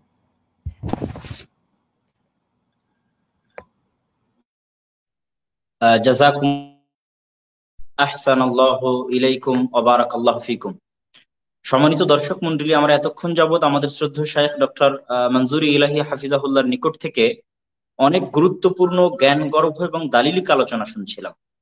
যদিও আমার পক্ষে পুরো আলোচনার সারমর্ম করা সম্ভব নয়, তারপর আমি যদি বলি যে ওনার আলোচনা থেকে একটা পয়েন্টকে অন্তত পক্ষে যদি আমরা হাইলাইট করতে পারি, সেটা হচ্ছে যে ইখতিলাফুল মাতালে এমন একটা বিষয় যেটার উপর গত 1400 বছর ধরে আমল হয়ে আসতেছে। ইখতিলাফুল মাতালে বা উদয় স্থলের পার্থক্য ভেদে চাঁদ নির্ধারিত হওয়া এমন একটি বিষয় যেটার উপর খোলাফায়ে রাশিদিনের যুগে, তার পরবর্তীতে উমাইয়া খেলাফার যুগে, আব্বাসী খেলাফার যুগে প্রযুক্তির আবির্ভাবের আগ পর্যন্ত সেটার উপরেই উম্মাতে মুসলিমা ঐক্যমত ভাবে আমল করে এসেছেন। আর প্রযুক্তি আবির্ভাব হওয়ার পরও এখন পর্যন্ত অধিকাংশ দেশের আমল ওটার উপরেই চলতেছে। সুতরাং এটার কোনো অপশনই নাই যে আপনি উদয়স্থল ভেদে চাঁদ নির্ধারণ করাকে সম্পূর্ণরূপে অস্বীকার করবেন। যদি উদয়স্থল ভেদে চাঁদ নির্ধারণ করাকে সম্পূর্ণরূপে অস্বীকার করেন, তাহলে উম্মতে মুসলিমার স্বর্ণযুগ এবং গত 1400 বছরের আলেম ওলামা এবং তাদের মতামত সবগুলোকে সম্পূর্ণরূপে অস্বীকার করা হবে। আপনি আপনার একদিনে ঈদ করার পক্ষের মত পেশ করতে পারেন, কিন্তু সেটাকে ওয়াজিব বা ফরজ করতে পারেন না, এবং যেটার উপর গত 1400 বছর ধরে আমল চলে আসছে সেটাকে আপনি সম্পূর্ণরূপে বাতিল বলতে পারেন না। আমরা শ্রদ্ধেয় শাইখের আলোচনা থেকে অন্তত পক্ষে এই সারমর্মটুকু গ্রহণ করতে পারি। তো আমরা আমাদের আলোচনার শেষের দিকে চলে এসেছি। দর্শকগণ এখনো আলহামদুলিল্লাহ মাশাআল্লাহ অনেক দর্শক আমাদের সাথে আছেন এবং শুনতেছেন। আমরা দর্শকদেরকে ধৈর্য ধরে আলোচনার শেষ পর্যন্ত শোনার জন্য আহ্বান জানাই। যারা একদিনে ঈদ করতে চান, আমি নিষ্ঠার সাথে বলতে পারি তাদের কোনো দলিল আমি এখানে উপস্থাপন করতে বাকি রাখিনি। সুতরাং অনেকেই কমেন্ট করতেছেন যে উভয় পক্ষের আলেম থাকলে ভালো হতো। আমি ওই পক্ষের আলেমগণ যে যে যুক্তি দেন তাদের কোনো মন্তব্যই আসলে এখানে প্রশ্ন করতে বাকি রাখা হচ্ছে না। তো আমি এবার চলে যাব আমাদের শ্রদ্ধেয় শাইখ ডক্টর আবু বকর জাকারিয়া হাফিজাহুল্লাহর নিকটে। যারা একদিনে ঈদ করতে চান তাদের একটা বড় দলিল হচ্ছে যে রাসূল সাল্লাল্লাহু আলাইহি ওয়াসাল্লামের পক্ষ থেকে কিছু হাদিস পাওয়া যায়। ফাজা রাকবুম মিন আখিরিন নাহার, বাহির থেকে কেউ আসলো, আল্লাহ রাসূলকে সংবাদ দিল, আর রাসূল সাল্লাল্লাহু আলাইহি ওয়াসাল্লাম চাঁদ বা ঈদের ঘোষণা দিলেন। এরকম দু একটা হাদিসকে দলিল হিসেবে পেশ করে তারা বলতে চান যে যেহেতু এই ব্যক্তি কোথায় থেকে এসেছে সেটা স্পষ্ট নয়, আর তার সংবাদের উপর ভিত্তি করে রাসূল সাল্লাল্লাহু আলাইহি ওয়াসাল্লাম ঈদ করলেন, সেহেতু দূরের কোনো সংবাদ আমরা যখনই পাবো তখন আমাদেরকে ঈদ করতে হবে। তারা রাসূল সাল্লাল্লাহু আলাইহি ওয়াসাল্লামের একটা কওলি হাদিস পেশ করে থাকেন যে দুইজন সাক্ষী দিলেই ঈদ বা চাঁদ বলে গণ্য হবে, সেটা পৃথিবীর যে প্রান্ত থেকেই দেওয়া হোক না কেন। আর সবচেয়ে বড় সমস্যা যে যৌক্তিক অভিযোগটা তারা উত্থাপন করেন সেটা হচ্ছে লাইলাতুল কদর, সেটা হচ্ছে আরাফার সিয়াম। এই জিনিসগুলো যে সারা পৃথিবীতে যদি ইখতিলাফুল মাতালে মানা হয় তাহলে 2 থেকে 3টা লাইলাতুল কদর হচ্ছে, আবার আরাফার সিয়াম 2 থেকে 3টা হচ্ছে। আবার আমরা যারা সৌদি আরবের সাথে একই দিনে আরাফার সিয়াম পালন করতেছি, তারা যদি একদিনে আরাফার সিয়াম পালন করতে পারি তাহলে একদিনে কি জন্য ঈদ করতে পারবো না, এই প্রশ্নও কিন্তু তারা উত্থাপন করে থাকেন। আর সর্বশেষ যে বিষয়টা তারা বলে থাকেন যে আমরা যে অসম্ভব, একই দিনে ঈদ পালন হওয়া অসম্ভব, এটা আমরা প্রমাণ করি এইভাবে যে যদি পৃথিবীর পশ্চিমে কোথাও চাঁদ সর্বপ্রথম দেখা যায়, তো পূর্বের দেশে সেই সংবাদ পৌঁছতে পৌঁছতে তাদের আসলে সাহরি করার মতো সময় বাকি থাকে না। তো এই উদাহরণের তারা যেটা উত্তর দেন যে অন্তত পক্ষে মুসলিম বিশ্বের দেশগুলো তো কাছাকাছি আছে, এবং মুসলিম বিশ্বের মুসলিম জনপ্রধান দেশগুলোতে তো আর এত লম্বা সময়ের পার্থক্য নাই যে একজনের চাঁদ আর একজনের কাছে পৌঁছতে পৌঁছতে তার সাহারির সময় শেষ হয়ে যাবে। তাহলে অন্তত পক্ষে সব মুসলিম দেশ কি জন্য এক সংবাদের উপর ভিত্তি করে ঈদ করতে পারবে না? লাস্ট কোয়েশ্চেন, যে এক খেলাফা যদি কোনোদিন বাস্তবায়ন হয়, যে আলবানী রাহিমাহুল্লাহর পক্ষ থেকে বলা হয়ে থাকে, উনি বলেছেন যে সারা পৃথিবীতে একদিনে ঈদ করা যাবে বা করা উচিত, বা একদিনে সিয়াম পালন করা যাবে বা করা উচিত, এই মর্মে নাকি উনি মত দিয়েছেন যদি সারা পৃথিবীতে এক খেলাফা থাকে। তো আসলেই এই মন্তব্য শেখ নাসিরউদ্দিন আলবানী রাহিমাহুল্লাহ দিয়েছেন কিনা, এবং দিলে বা না দিলেও এই মন্তব্যের কতটুকু যৌক্তিকতা যে সারা পৃথিবীতে যদি এক খেলাফা ব্যবস্থা বাস্তবায়ন হয় তাহলে তখন আসলে সারা পৃথিবীতে একদিনে ঈদ করাটা বেশি গ্রহণযোগ্য হবে সেই পরিস্থিতিতে, না একদিনে ঈদ না করে ইখতিলাফুল মাতালে মেনে নেওয়াটাই বেশি গ্রহণযোগ্য হবে? আমি অনেক গুরুত্বপূর্ণ প্রশ্ন করলাম, আমাদের শ্রদ্ধেয় শাইখ ডক্টর আবু বকর জাকারিয়া হাফিজাহুল্লাহর নিকট থেকে এই প্রশ্নগুলো দালিলিক উত্তর চাচ্ছি, এবং এটাই হয়তো আমাদের আজকের আলোচনার শেষ প্রশ্ন। এরপরে আমরা আমাদের দুই শাইখের নিকট থেকেই আম নাসিহা, উপদেশমূলক 2-3টা বাক্য শুনে আমাদের আজকের অনুষ্ঠানের ইতি টানবো ইনশাআল্লাহ। তো আমরা শ্রদ্ধেয় শাইখকে প্রশ্নগুলোর উত্তর দেওয়ার জন্য অনুরোধ জানাচ্ছি, ফালে তাফাদ্দাল মাশকুরা। বিসমিল্লাহির রহমানির রহিম, আলহামদুলিল্লাহি রাব্বিল আলামিন ওয়াল আকিবাতুল মুত্তাকিন ওয়ালা উদওয়ানা ইল্লা আলাল যালিমিন ওয়া বাদ। যে অংশটুকু আমাকে এখন প্রশ্ন করা হয়েছে এটা পুরোটাই হচ্ছে দলিল নিঃসন্দেহে, এবং দলিল যে দিবে, দেখুন আমি কিন্তু দলিল খণ্ডানোর জন্য বসি নেই, মানে আমি একটা পক্ষ নেওয়ার জন্য বসি নেই। আমি মনে করছি উনি একটা দলিল দিয়েছেন, দিতেই পারেন, একজন মানুষ তার মতের পক্ষে দলিল দিবেন না তা কিন্তু না। কিন্তু সমস্যা হচ্ছে একটাই, তিনি যে দলিলগুলো দিয়েছেন এগুলো ওনার দৃষ্টিতে হয়তো গ্রহণযোগ্য, এবং এটাকে আমি নো করতেছি না। তিনি চেষ্টা করেছেন ওনার পক্ষ দলিল দিতে, আমিও ভিন্ন ভিন্ন মত ওনাকে উড়িয়ে দেবো তা কিন্তু আমি চিন্তা করতেছি না। আমি চিন্তা করতেছি একটাই, সেটা হচ্ছে যে উনি একটা মত দিয়েছেন, আরেকজন কি বলবেন জানেন? যিনি বলছেন যে রাজা রাকবুন, একটা লোক আসলো, আয়সা বলল যে আমরা চাঁদ দেখেছি, রসুল মেনে নিলেন। আপনি একটু চিন্তা করেন, দেখেন ওই লোকটি কিন্তু তার এলাকায় সম শুরু করে দেয় নাই। এক নম্বর কথা, তিনি রাষ্ট্রপ্রধানের কাছে আসছে, রাষ্ট্রপ্রধান বলছেন যে ঠিক আছে তাহলে আগামী দিন থেকে আমরা করব। কি কতটুকু ওয়াইজ জিনিসটা একটু চিন্তা করে দেখেন না কেন, তিনি কিন্তু শুরু করে দেন নাই। অর্থাৎ তিনি চাঁদ দেখা গেছে, তিনি কিন্তু কাজটা শুরু করে দেন নাই। তিনি কোথায় আসছেন? মোহাম্মদ রাসূলুল্লাহ সাল্লাল্লাহু আলাইহি ওয়াসাল্লামের কাছে আসছে। আমরা তাই বলি যে এই কাজটা, এই সম শুরু করা এবং সম ভাঙ্গার কাজটা ব্যক্তির কাজ নয় বা কোনো একটা ছোট কমিউনিটির কাজ নয়, এটা রাষ্ট্রপ্রধানের কাজ। একটু সোজা দেখলে সহজ উত্তরটা আপনি পাবেন। এটা কিন্তু একদম সোজা কথা যে এই লোকটা ওখানে শুরু করেনি। দ্বিতীয়ত এখানে আরেকটা জিনিস খেয়াল করেন, রাসূলুল্লাহ সাল্লাল্লাহু আলাইহি ওয়াসাল্লামের যুগে রাষ্ট্রটা কত বড় ছিল একটু চিন্তা করে দেখেন। বেশি বড় ছিল না, বেশি বড় ছিল না। এখনকার সৌদি আরবও ছিল না তখন, কারণ সৌদি আরবের একটা বিরাট অংশ তখনকার জয়লাভ করে নাই, আপনি জানেন। এবং এটা কোন সময় আসছে এটা নির্ধারিত বলা হয় না যে অমুক বছর আসছে, সেটাও না। তাহলে আপনি বুঝতে পারেন যে খুব বড় ছিল না জায়গাটা, যার কারণে আপনি ওই পক্ষে দলিল দিলেই সেটা মানতে হবে তা কিন্তু না। আমি কিন্তু বিরোধিতা করতেছি না, কিন্তু আমি বলছি ভিন্ন মতটা উঠাই ধরছি যে ভিন্ন মতেরও সুযোগ আছে, এই জন্য যে তারা বেশি দূর থেকে আসছে এটা প্রমাণ করার কোনো সুযোগ নেই। একজন মানুষ, আরবরা বলতো যে সফরের দূরত্ব হচ্ছে 48 মাইল, আপনি বুঝেন, কারণ এক ব্যক্তি একদিনে একটুকু সফর করতে পারে।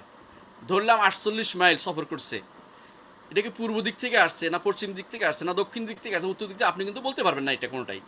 সুতরাং এইটার উপর ভিত্তি করে আপনি পুরোটাকে এইটার উপর নির্ভর করতে হবে এটা কিন্তু বলতে পারেন না। হ্যাঁ, বলতে পারেন যে আমার একটা মাখাজ, একটা আমি দলিল পাচ্ছি, হ্যাঁ, যেমন অন্যরা দলিল দিতে আমিও একটা পাচ্ছি, এটা তিনি বলতে পারেন, কিন্তু এটা তার আসলে পক্ষে দলিল হচ্ছে না। কারণ এটা ভিন্ন বলতে পারে যে এটা তো আসছে 48 মাইল তো কোনো বিষয় না, 48 মাইল তো এখান থেকে ওখানে হয়। আমাদের ঢাকা থেকে ধরেন 48 মাইল যেতে টঙ্গীর শেষ মাথা আর ইয়ার গাজীপুরের শেষ মাথা গেলে 48 মাইল হয়ে যায়। তো এটুকুর মধ্যে আপনি কি পার্থক্য করবেন? আপনি দক্ষিণ, উনি যে পশ্চিম দিক থেকে আসছে সেটার কোনো প্রমাণ আমরা দিতে পারতেছি না। আমরা তো আগেও বললাম যদি এক সোজা হয়, হয়তো কেউ দেখেছে কেউ দেখে নাই, কেউ খবরটা জানিয়েছে, সেটা হতে পারে। সুতরাং এটা দিয়ে দলিল দেওয়ার কোনো সুযোগ নেই। দ্বিতীয় যেটা তিনি বলেছেন যে দুইজন লোকে দেখার কারণে, দুইজন লোকের ন্যায়প্রাণ মুসলিম সাক্ষ্য দিলে সিয়াম ভঙ্গকারী কওলি হাদিস রয়েছে। আপনি একটু চিন্তা করে দেখেন, যদি দুইজন মানুষ সাক্ষ্য দেয় বাংলাদেশে আমাদের সরকারের কাছে, তাও কিন্তু গ্রহণযোগ্য হবে যে চাঁদ দেখছি। তাহলে এখতলাফটা কোন জায়গায় হলো? ইস্তেদলাল বে মাহালিল খিলাফ, এটা হয়েছে যেই জায়গায় মতভেদ আছে এই জায়গা দিয়ে আমি দলিল দিচ্ছি। আমি তো বলি নাই যে দুইজন মানুষের দলিল দিলে আমি গ্রহণ করব না, কিন্তু দুইজন মানুষের দলিল যাকে দিছে, যার কাছে দিছে, সে তো গ্রহণ করতে বাধ্য বা সে গ্রহণ করবে। আমার কাছে তো দেয় না, বা আমার রাষ্ট্র দেয় না, আমার কাছে পৌঁছে নাই। আমার কাছে পৌঁছে যে অমুক জায়গায় তমুকে দেখছে, এটাই।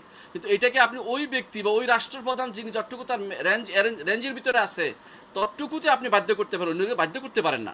আপনি বলতে পারেন যে এটা একটা মত, আপনি এটা নেন, বা এটার উপর আপনি আগ্রহ প্রকাশ করতে পারেন, বলতে পারেন যে নিলে অসুবিধে কি, বা যেটি কথা বলতে পারেন, কিন্তু এটা নিতে হবে এটা কিন্তু বাধ্যবাধকতা নাই। এই জন্য, কারণ তিনি যেখানে বলেছেন সেখানে তারা নিয়েছেন, কিন্তু আমাদের এত দূরে এসে সে জিনিসটা আসলেই তার কাছে প্রমাণিত হয়েছে বা কিছু বলেছে, কেউ কিন্তু সেটা বলে নাই, অথবা তারা কেউ প্রমাণ করে না যে অমুক জায়গাতে এতজন মানুষে দেখেছে, সেই জন্য আমরা রাষ্ট্রপ্রধানের কাছে বলছি তিনি এটা ঘোষণা করা হোক, রাষ্ট্রপ্রধান অনুমোদন দিয়ে সেটা দিয়েছে, এমন কথা কিন্তু সেটা বলেন না। আমি একটু আগে সেটা বলেছিলাম যে জিনিসটা কেউ যদি চাঁদ দেখেও, এমনকি দুইজনও দেখেছে, যাই বলছে যে রাষ্ট্রের কাছে আমরা চাঁদ দেখেছি, আলেমরা কিন্তু মাসালা ফতোয়া দিয়েছে। তারা বলছে যে যতক্ষণ পর্যন্ত উলিল আমরের নির্দেশ না হবে, রাষ্ট্রপ্রধানের বা তাদের অনুমোদিত বডির অনুমোদন না আসবে, ততক্ষণ পর্যন্ত কিন্তু সেখানে দিন কোনোটাই, মানে সেটা ঈদের দিন বা রোজার দিন কোনোটাই গ্রহণযোগ্য হবে না। এটা কিন্তু তারা বলেছেন, আলেমরা যুগ যুগ ধরে এটা বলে আসছেন। এটাকে বিরোধিতা আপনি করতে পারেন না এই মাসালার ক্ষেত্রে, কারণ হচ্ছে এইটা দিয়ে আপনি শুধু ওই জায়গার জন্য যেখানে যিনি দেখেছেন তিনি সেটা বাস্তবায়ন করতে পারেন, অন্যদের জায়গাতে সেটা আপনি সেই দলিল যতক্ষণ গ্রহণযোগ্য না হবে আপনার শাসকের কাছে ততক্ষণ পর্যন্ত বাধ্য করতে পারেন না, যেটাকে আপনি বলেন যে এটা নিতেই হবে, এরকম না। কেউ যদি নেয়, রাষ্ট্রপ্রধান সেটা অনুমোদন করে, সেটা তখন নিতে পারবেন। কিন্তু যদি কোনো সেরকম রাষ্ট্রপ্রধান না নেয়, আপনি নিজের পক্ষ থেকে হযবল অবস্থা তৈরি করার অনুমতি কিন্তু রাখে না। কারণ তারা বলেছে, একটু আগে আমরা আলোচনা বলেছি এবং ডক্টর শেখও বলেছেন যে এককভাবে কেউ এগুলি পালন করার জায়গা নয়, কারণ এগুলো হচ্ছে সামষ্টিক আবাদত। সামষ্টিক আবাদত এককভাবে হয় না, যেগুলো একটু পরে আরেকটা উদাহরণ আমরা দিব ইনশাআল্লাহ। আরেকটি কেউ বলে থাকেন যে সূর্য এক, চাঁদ এক, দিন এক হবে না কেন, অর্থাৎ একদিন হবে না কেন? আপনি ভালো করেই জানেন যে সূর্য এক, এটা একেবারে নিরেট সত্য। সূর্য একদিনে পৃথিবী প্রদক্ষিণ করে, সূর্য একদিনে ঘুরে আসে। আপনি জানেন চাঁদের ব্যাপারে এটা আপনি কোনোদিন বলতে পারেন না, কারণ সবাই জানে যে চাঁদ 28 দিনে পুরো পৃথিবীর বারবার ইয়ে করে আসে। আপনি বারবার জানেন মাতালে আল্লাহ তাআলা বলছে ওয়াল কামারা কাদ্দারনাহু মানাজিলা হাত্তা আ'দা কাল উরজুল কাদিম। সুতরাং আপনি এটাকে একভাবে দেখে দিয়ে এক দেখা গেছে বলেই শুরুটা রাজি করতে পারেন না, কারণ সূর্য ঘুরে আসতেছে পুরোটাই, চাঁদ কিন্তু ঘুরে আসতেছে না, একটু বা হারিয়ে যাচ্ছে, আমার সামনে পড়ছে না। সুতরাং আমাকে বলতে পারেন না যে চাঁদের সাথে এটাকে নিতে হবে। অর্থাৎ আপনি এমন কাজ করেছেন যে একই সময় তো চাঁদ দেখা যায় না সব জায়গাতে, কিন্তু সূর্য কিন্তু ঠিকই কিছু পরে পরে দেখা যাচ্ছে, যাচ্ছে বাদ যাচ্ছে না প্রত্যেক মানুষের কিছু। হ্যাঁ, এমন জায়গাতে যেখানে চাঁদ সূর্য দেখা যায় না সেখানে কিন্তু আপনি এটা বাধ্য করতে পারেন না। যেখানে 6 মাসের রাত আছে, 6 মাস সূর্য আছে, সেখানে কিন্তু আপনি সেই নিয়মে চলতে পারবেন না, এটা আপনি জানেন। এবং সেটা আকরাও মুসলিম দেশে যেখানে চাঁদ সূর্য দেখা যায় সেখানে অনুসারে চলতে হবে সেটা বলেছে। তাহলে আপনি বুঝছেন যে ওখানে চাঁদ দেখা যায়নি বলেই তো মতভেদ হয়েছে। তো আপনি ইস্তিদলাল বিমহালিল খিলাফ করছেন, যেহেতু চাঁদ দেখি নাই সেই জন্য তো মতভেদ হয়েছে। যেই জায়গায় মতভেদ আছে এটা দিয়ে দলিল দেবেন কি করে? এটা তো মতভেদ হয়েই আছে। আপনি চাঁদ যদি আমি দেখতাম তো মতভেদ হইতোই না, চাঁদ আমি দেখি নাই কি জন্য তো মতভেদটা হচ্ছে এখানে। এটা বলছি, আমার কথা বলছি না, আমার যারা এই পক্ষ নেন তাদের কথাই বলছি। এবং এটা আমি বলি যে এটা একটা ওয়াইজ কথা যে আপনি ইচ্ছা করে একটা দলিল যেটা দিয়ে মতভেদপূর্ণ জায়গাতে আরেকজনের উপর দলিল পেশ করতে পারেন না। সুতরাং এটা আপনি করা ঠিক হয় না। আরেকটি জিনিস সবাই বলে থাকেন যেটা আপনি একটু উল্লেখ করেছেন, সেটা হচ্ছে লাইলাতুল কদরের বিষয়টি। একটু চিন্তা করেন, লাইলাতুল কদর কিন্তু এক রাত্রি না। লাইলাতুল কদর হচ্ছে আলহামদুলিল্লাহ লাইলাতুল কদর চলমান প্রক্রিয়া। অর্থাৎ কেন চলমান প্রক্রিয়া বলি, কোনো বছর 21 হয়, কোনো বছর 23, কোনো বছর 23, 25, 27, 29 এভাবে হয়, কোনো বছর জোর রাত্রিতেও হয়, এটাও শুদ্ধ। তো আমরা এটাও বুঝি। তাহলে বোঝা গেল যে আপনি এটাকে নির্ধারণ করতে পারেন না যে আপনার এলাকায় হয়ে গেছে লাইলাতুল কদর আমি পাইনি। আরেকটি কারণ হচ্ছে লাইলাতুল কদর একটি নফল ইবাদত, এটার সাথে আপনি তুলনা করতে পারেন না। এখানে আরেকটি জিনিস আপনাকে বুঝিয়ে দেই, সেটা হচ্ছে আল্লাহ তাআলার জন্য এই জিনিসগুলো তিনি আসলে এইভাবে রেখেছেন যে মানুষ সবসময় ইবাদত করতে থাকবে। আপনি দেখুন আল্লাহ তাআলা প্রতি রাত্রে তিনি প্রথম নিকটতম আসমানে নেমে আসে বলতে থাকেন হালমিন মুস্তাগফিরিন ফাগফির আলাহ, এমন কেউ কি আছে যে আমার কাছে ক্ষমা চাইবে আমি তাকে ক্ষমা করে দেব। আপনি একটু চিন্তা করেন, যখন বাংলাদেশে তিনি বলছেন, আমেরিকাতে তখন কি? নিঃসন্দেহে তখন আমেরিকাতে, বাংলাদেশের শেষ রাতে আমেরিকাতে অবশ্যই দিন হয়ে যাচ্ছে। তাহলে আপনি বলেন যে রাসূলুল্লাহ সাল্লাল্লাহু আলাইহি ওয়াসাল্লাম বাণী যেটা, এবং এটাকে মানতেই হবে, ইমামরা এটাকে আকীদার একটা বিশাল দর্শ বলে থাকেন, যেটা মানতে হবে। আপনি বলেন যখন আল্লাহ এটা বলছেন তখন আল্লাহ কি আমেরিকাবাসীদের জন্য কি আল্লাহ বলবেন না? তিনি সেখানকার মানুষের জন্য সেভাবেই দিবেন। আপনি তো লাইলাতুল কদর নিয়ে সেভাবে আরব দেশে হলে বাংলাদেশে সেটা হতে পারবে না, এমন যুক্তি আপনি কুযুক্তি কেন দাঁড় করাচ্ছেন? আপনার এখানেও আল্লাহ তাআলা ঠিক লাইলাতুল কদরের আভাস দিবেন, সেখান থেকে ঘুরে এসে যেভাবে দেয়া দরকার 24 ঘন্টার ভিতরে আপনাকে দিলেই তো হলো। আপনি যে অংশে পেয়ে যান রাতের, সে অংশে আপনি লাইলাতুল কদর পালন করতেছেন, সে অংশে হয়তো আপনার জন্য লাইলাতুল কদর হয়ে যাচ্ছে। আপনি এটার জন্য সবকিছুকে দাঁড় করাই দিবেন যে না এই মুহূর্তে হতে হবে, তাহলে আপনি বিপদে পড়বেন। কেন জানেন? কোনো এলাকাতে ঠিকই একই সময়ে আপনি পুরো রাত পাবেন না। কোনো জায়গা দেখবেন যে এই সময় রাত চলে গেছে, এখন শোবে সাদিক হয়ে গেছে, আপনি সেখানে কি বলবেন? সেই জায়গাতে আপনি কি বলবেন? কোনোভাবেই আপনি সেটা কিন্তু প্রতিপালন করতে পারছেন না। তাহলে এইভাবে বলার কোনো সুযোগ নেই। লাইলাতুল আরাফা নিয়ে কথা হচ্ছে, আরাফার ব্যাপারটি মতভেদপূর্ণ মাসালা। এখন এটা এবং কি আমাদের মাশায়েখদের মধ্যে ভিন্ন ভিন্ন মত আছে এটাতে, এবং ভিন্ন ভিন্ন মতভেদ এই জন্য হয়েছে, এটা কোনো এমন কোনো মাসালা যেটা রাষ্ট্রের সাথে সম্পৃক্ত। আমরা জানি এটাও নফল ইবাদত। নফল ইবাদতের ক্ষেত্রে প্রত্যেকে আমরা ইজতিহাদের, এই জন্য যেহেতু ইজতিহাদের মজাল রয়েছে সেহেতু ইজতিহাদের এখানে করে থাকে। এই জন্য কারণ আরাফা একটি জায়গার নাম, সেই সব অনেকে বলে থাকে। হ্যাঁ, কেউ বলে যে সেখানে ইয়মুত তাসের কথা আসছে, হ্যাঁ ইয়মুত তাসের কথা আসছে, আল্লাহ আল্লাহ এটা হতে পারে, অথবা ভিন্ন মত হতে পারে। আমি কোনোটাকেই এখানে প্রাধান্য বিরুদ্ধে যাচ্ছি না, কিন্তু আমি বলতে চাচ্ছি এটাই যে আরাফা পালনের জন্য এই আপনাকে এই একটা নফল ইবাদত পালনের জন্য আপনি ফরজ ইবাদতটাকে পুরো প্রক্রিয়াটাকে, যেটা সম্পূর্ণভাবে রাষ্ট্রীয় এখন মানুষের সমস্ত মানুষের সাথে সম্পৃক্ত, সমস্ত মানুষের কমিউনিটির সম্পৃক্ত, এটাকে আপনি কোনোভাবেই একটা নফল ইবাদতের সাথে এই ইল্লতের সাথে এক করে দিতে পারেন না। এক করে দিতে পারেন না, এটা হয় না, এটা হয় না কখনো। আরেকটি অনেকে বলে থাকেন যে যেটা আপনি বলেছেন যে খবর পৌঁছার কথা, যে খবর যদি পৃথিবীতে পৌঁছার বিষয়টি হয়ে থাকে, অর্থাৎ পূর্ব দেশে তো আগে পৌঁছতে পারলে এখন তো পৌঁছা যায়। এটা তো হচ্ছে একটু আগে ওটা নিয়ে আমরা আলোচনা করেছি, কিন্তু যে খবর পৌঁছার যথেষ্ট কিনা, একটা জায়গায় খবর পৌঁছছে কিনা। হ্যাঁ, খবর পৌঁছলে একজন মানুষ নিতে পারে, কিন্তু নিতে তিনি বাধ্য কিনা, খবর পৌঁছার পরে তিনি নিতে বাধ্য কিনা, এটা তো মতভেদপূর্ণ জায়গাতে এসে গেছে আবার। তো যেই জায়গায় মতভেদ আছে সেই মতভেদপূর্ণ জায়গাতে, এটাকে বলা হয় ইস্তিদলাল বিমাহালিল খিলাফ। মতভেদপূর্ণ জায়গাতে আপনি খবর পৌঁছা একটা ইল্লত, একটা কারণ, এটা সব কারণ না যে আপনাকে এটা বাধ্য করতে হবে। অনেকগুলো কারণে একটা শরঈ হুকুম নির্ধারিত হয়, খবর পৌঁছা একটি কারণ কেউ বলেছে, যেমন বলেছে শাইখুল ইসলাম ইবনে তাইমিয়া, কিন্তু সবাই কিন্তু এটা বলে নাই। একটা কারণ একজন ব্যক্তির কথা দিয়ে আমরা তাকে সম্মান করি, তার মতকে সম্মান করি, প্রাধান্য দিই, কোনো সন্দেহ নেই অনেক জায়গাতেই, কিন্তু একটা মতকে দিয়ে আপনি অন্যদের উপরে সেটা চাপিয়ে দিতে পারেন না। এটাকে বলা হয় যে আল ইজতিহাদু লা ইয়ানকুদু বিইজতিহাদি মিসলি, একজনের ইজতিহাদ আরেকজনের ইজতিহাদ দিয়ে কাটাকাটি করা যায় না, কারণ এটা তার ইজতিহাদ। এবং ইজতিহাদি মাসআলা সেহেতু আপনি খবর পৌঁছা গেছে, এখন বাধ্য করতে পারেন না। হ্যাঁ, কেউ যদি নেয়, একটু আগে ডক্টর মনজুর আলী যেটা বলেছেন যে রাষ্ট্র সরকার এবং আলেমরা মিলে কোনো জায়গাতে একমত হয়, সেটা কিন্তু খবর প্রচার কারণ নিতে পারে, এটাতে আমরা অস্বীকার করি না, কিন্তু এটাকে আপনি বাধ্য করতে পারেন না এটার কারণে যে না নিতেই হবে, অন্যদের সওম হচ্ছে না, অন্যদের ইবাদত হচ্ছে না, অন্যরা ঈদের দিনে রোজা রাখতেছে অথবা ঈদের দিনে এই করতেছে ইত্যাদি কথাবার্তা যারা বলে থাকেন, তারা কিন্তু উম্মতকে বিভ্রান্ত করছেন, এবং এটা কিন্তু করা তাদের জন্য উচিত নয়। তারা যা বলবেন তাদের রাষ্ট্র সরকারকে বলবেন, তারা যদি মানাতে পারেন ভালো, না মানলে তাদের উচিত হবে রাষ্ট্র সরকারের নিয়ম অনুসারে যাওয়া, এবং এই দেশে আলেমদের সংখ্যাগরিষ্ঠ আলেম যারা আছেন বা যারা আলেম বলে বিবেচিত তাদের মতের অনুসারে চলা, যে এর বিরুদ্ধে অবস্থান নিয়ে উম্মতের মধ্যে ভিন্নতা প্রতিষ্ঠা করা কখনো উচিত নয়, কারণ এটা দ্বারা ঐক্য হয় না, অনৈক্য হয়েছে। যে ঐক্যের জন্য তিনি এত চেষ্টা করেছেন, সে ঐক্যকে তিনি নষ্ট করেছেন, এটা তিনি বোঝা উচিত। সামান্য একটা দেশের ঐক্য তিনি রক্ষা করতে পারছেন না, তিনি এখন মনে করবেন যে তিনি সৌদি আরবের সাথে ঐক্য করছেন। সৌদি আরবের সাথে ঐক্য কিন্তু আল্লাহ তাআলা রসুল কোথাও বলেন নাই, তিনি বলছেন যদি চাঁদের সাথে ঐক্য হয় আপনাকে সেনেগালের সাথে ঐক্য করতে হবে, কিন্তু আপনি সেই ঐক্য তো আপনি করতে পারেন না, আপনি করেনও না। তাহলে আপনি একটু চিন্তা ভাবনা করে দেখেন আসলে আপনি কার সাথে ঐক্য করছেন, এবং আপনি কারোর সাথে ঐক্য করেননি। কিছু গ্রাম নিয়ে, কিছু লোক নিয়ে আপনি একটি ভিন্ন মত পোষণ করেছেন। ভিন্ন মত পোষণ করাটা আমি দোষণীয় মনে করছি না, কিন্তু আপনি যে দেশে বাস করেন সে দেশে আলেমদের সাথে ভিন্ন মত পোষণ করে, সে দেশের কমিউনিটির সাথে ভিন্ন মত পোষণ করে আপনি চললেও আমি বলবো না নিষেধ, কিন্তু যেই হুকুমটা রাষ্ট্রের সাথে সম্পৃক্ত, যে হুকুমটা সম্পৃক্ত হচ্ছে রাষ্ট্র প্রধানের সাথে এবং নির্দেশের সাথে এবং একটা ব্যাপক কমিউনিটির সাথে, তখন সেখানে আপনি আলাদা হওয়া যাওয়ার অর্থ হচ্ছে আপনি একটি ভিন্নতা অবলম্বন করলেন, এটা যেন না হয়, এটা আমাদের খেয়াল রাখতে হবে। সুতরাং এই বিষয়গুলো আপনি সহজে আপনি ইস্তেদলাল মহলের খেলাফে করছেন, মূলত যে জায়গাতে ইখতিলাফ আছে এটাকে বারবার তুলে ধরতেছেন। এটা তো মতভেদ হয়েই আছে, আমরা তো নিষেধ করি নাই যদি কোনো কেউ গ্রহণ করে কোনো এলাকায়, কিন্তু আপনি ওইটা বলছেন কেন যে নিতেই হবে, এইটা ইল্লত কোথায় পেলেন আপনি? আপনি দেখেন নিতেই হবে এটা প্রমাণই হচ্ছে যে কুরাইব নেন নাই, ইবনে আব্বাস নেন নাই মুআবিয়ার কথা রাদিয়াল্লাহু আনহুম জামিআন, ইবনে আব্বাস রাদিয়াল্লাহু আনহুমা মুআবিয়া রাদিয়াল্লাহু আনহু, এরা কিন্তু কার কথা নেয় নাই? কুরাইবের কথা নেয়, মুআবিয়ার কথা নেয় নাই ইবনে আব্বাস রাদিয়াল্লাহু আনহুমা। তাহলে ওনারা নেন নাই একে অপরের কৌল, তারপরেও তো কেউ বাধ্য করে নাই। এবং তখনকার দিনে সাহাবায়ে কেরাম জীবিত ছিলেন, এবং কম নয় অনেক সাহাবী জীবিত ছিলেন, আপনারা জানেন অনেক সাহাবী, কারণ আপনাদের বড় বড় সাহাবী ছাড়া বেশিরভাগ সাহাবী জীবিত ছিলেন, কিন্তু একজন মানুষকে এবারে কথা বলতে শোনা যায়নি। এর অর্থ হচ্ছে তারা শুনেছেন, জেনেছেন, কিন্তু তারা এবারে বাড়াবাড়ি করেননি। তাহলে জানার বুলুগে বাধ্য করতে হবে এমন কোনো বাধ্যবাধকতা আমরা চোখে দেখি না। বুলুগ পৌঁছলে ইচ্ছা করলে আমল করতে পারে, ইচ্ছা করলে আমল নাও করতে পারে, বরং এটা কমিউনিটির সাথে রিলেটেড, আমরা বলেছি যেটা একটু আগে সেটাই।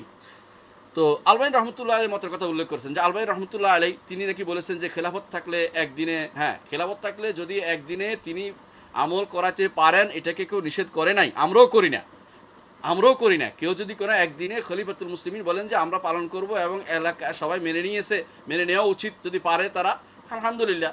যদি কোনোদিন সেরকম অবস্থা তৈরি হয় এবং যদি কোনো খলিফাতুল মুসলিমিন কনভিন্স করতে পারেন আলেমদের যে আমরা একসাথে করব, সেটাকে কেউ নিষেধ করবে না। কিন্তু যদি ততক্ষণ পর্যন্ত সেটা না হচ্ছে, ততক্ষণ পর্যন্ত আগাম আপনি সেটাকে কিভাবে স্থির করবেন? আপনার দরকার উপর দিক থেকে শুরু করা, নিচের দিক থেকে না।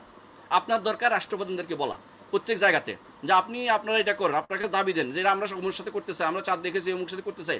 তারা যদি কোনোদিন সেটাকে অ্যাপ্রিসিয়েট করে, সবার সাথে মিলেমিশে করে, আমরা কোনোদিন সেখানে দ্বিমত করার পক্ষে নয়। কারণ হচ্ছে যেহেতু মতভেদপূর্ণ মাসালাতে হাসবুল খিলাফ, মতভেদ বন্ধ করার একমাত্র উপায় হচ্ছে রাষ্ট্রীয় হস্তক্ষেপ, এটা সবাই জানে, এবং এই ব্যাপারে উম্মত মুসলিমার কোনো দ্বিমত পোষণ করা হয়নি, এবং এটা সবাই জানে যে যদি মতভেদ দুইটা থাকে এটাকে একটা নেওয়া যেতে পারে। সুতরাং এই বিষয়ে আমরা মনে করি যে আমরা বাড়াবাড়ির পর্যায়ে না যাই, বরং যেগুলো দলিল দিচ্ছেন অন্যরা আসলে অন্য দলিল দিবে, আপনি সেটাও জবাব দিতে পারবেন না। সুতরাং আমরা আব্দুল্লাহ যেটা বলেছে যে কেউ হাজির নাই বলে আমরা ভিন্ন লোকের কথাই আমরা বেশি আনতেছি।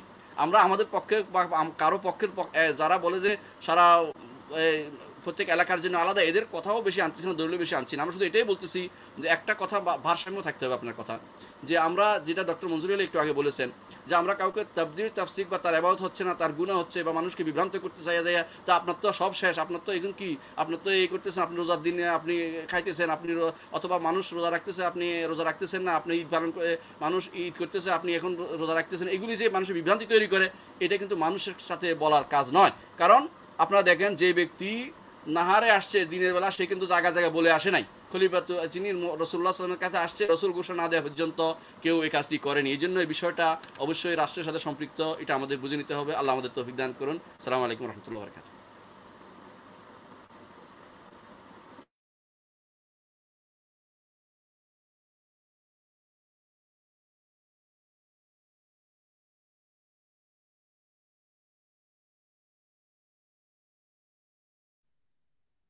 জাযাকুমুল্লাহু খাইরান, আহসানাল জাযা, বারাকাল্লাহু ফিকুম। সম্মানিত দর্শক মণ্ডলী, আমরা এতক্ষণ যাবৎ শ্রদ্ধেয় শাইখ ডক্টর আবু বকর জাকারিয়া হাফিজাহুল্লাহর নিকট থেকে অনেক সুন্দর জ্ঞানগর্ভ দালিলিক আলোচনা শুনছিলাম। আমিও শাইখের আলোচনা থেকে ছোট্ট একটা পয়েন্ট আপনাদের সামনে পেশ করে আলোচনার শেষের দিকে চলে যাব ইনশাআল্লাহ।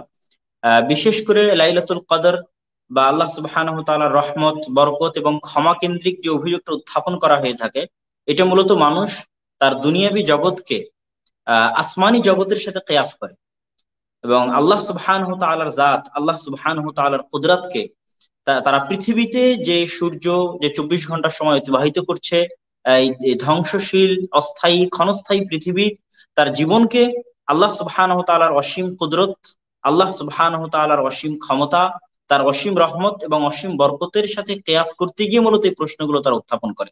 আর এই প্রশ্ন যদি উত্থাপন করা শুরু হয়, তাহলে কোনো কিছুই আসলে টিকবে না, যেটা শ্রদ্ধেয় শাইখ আবু বকর জাকারিয়া হাফিজাহুল্লাহ দেখিয়েছেন যে আল্লাহ সুবহানাহু ওয়া তাআলা পবিত্র সহিহ বুখারী সহ বহু গ্রন্থে আল্লাহ সুবহানাহু ওয়া তাআলার এই বিষয়টি রাসূল সাল্লাল্লাহু আলাইহি ওয়াসাল্লাম বর্ণনা করেছেন যে তিনি প্রত্যেক রাতের শেষ অংশে নিচের আসমানে নেমে আসেন।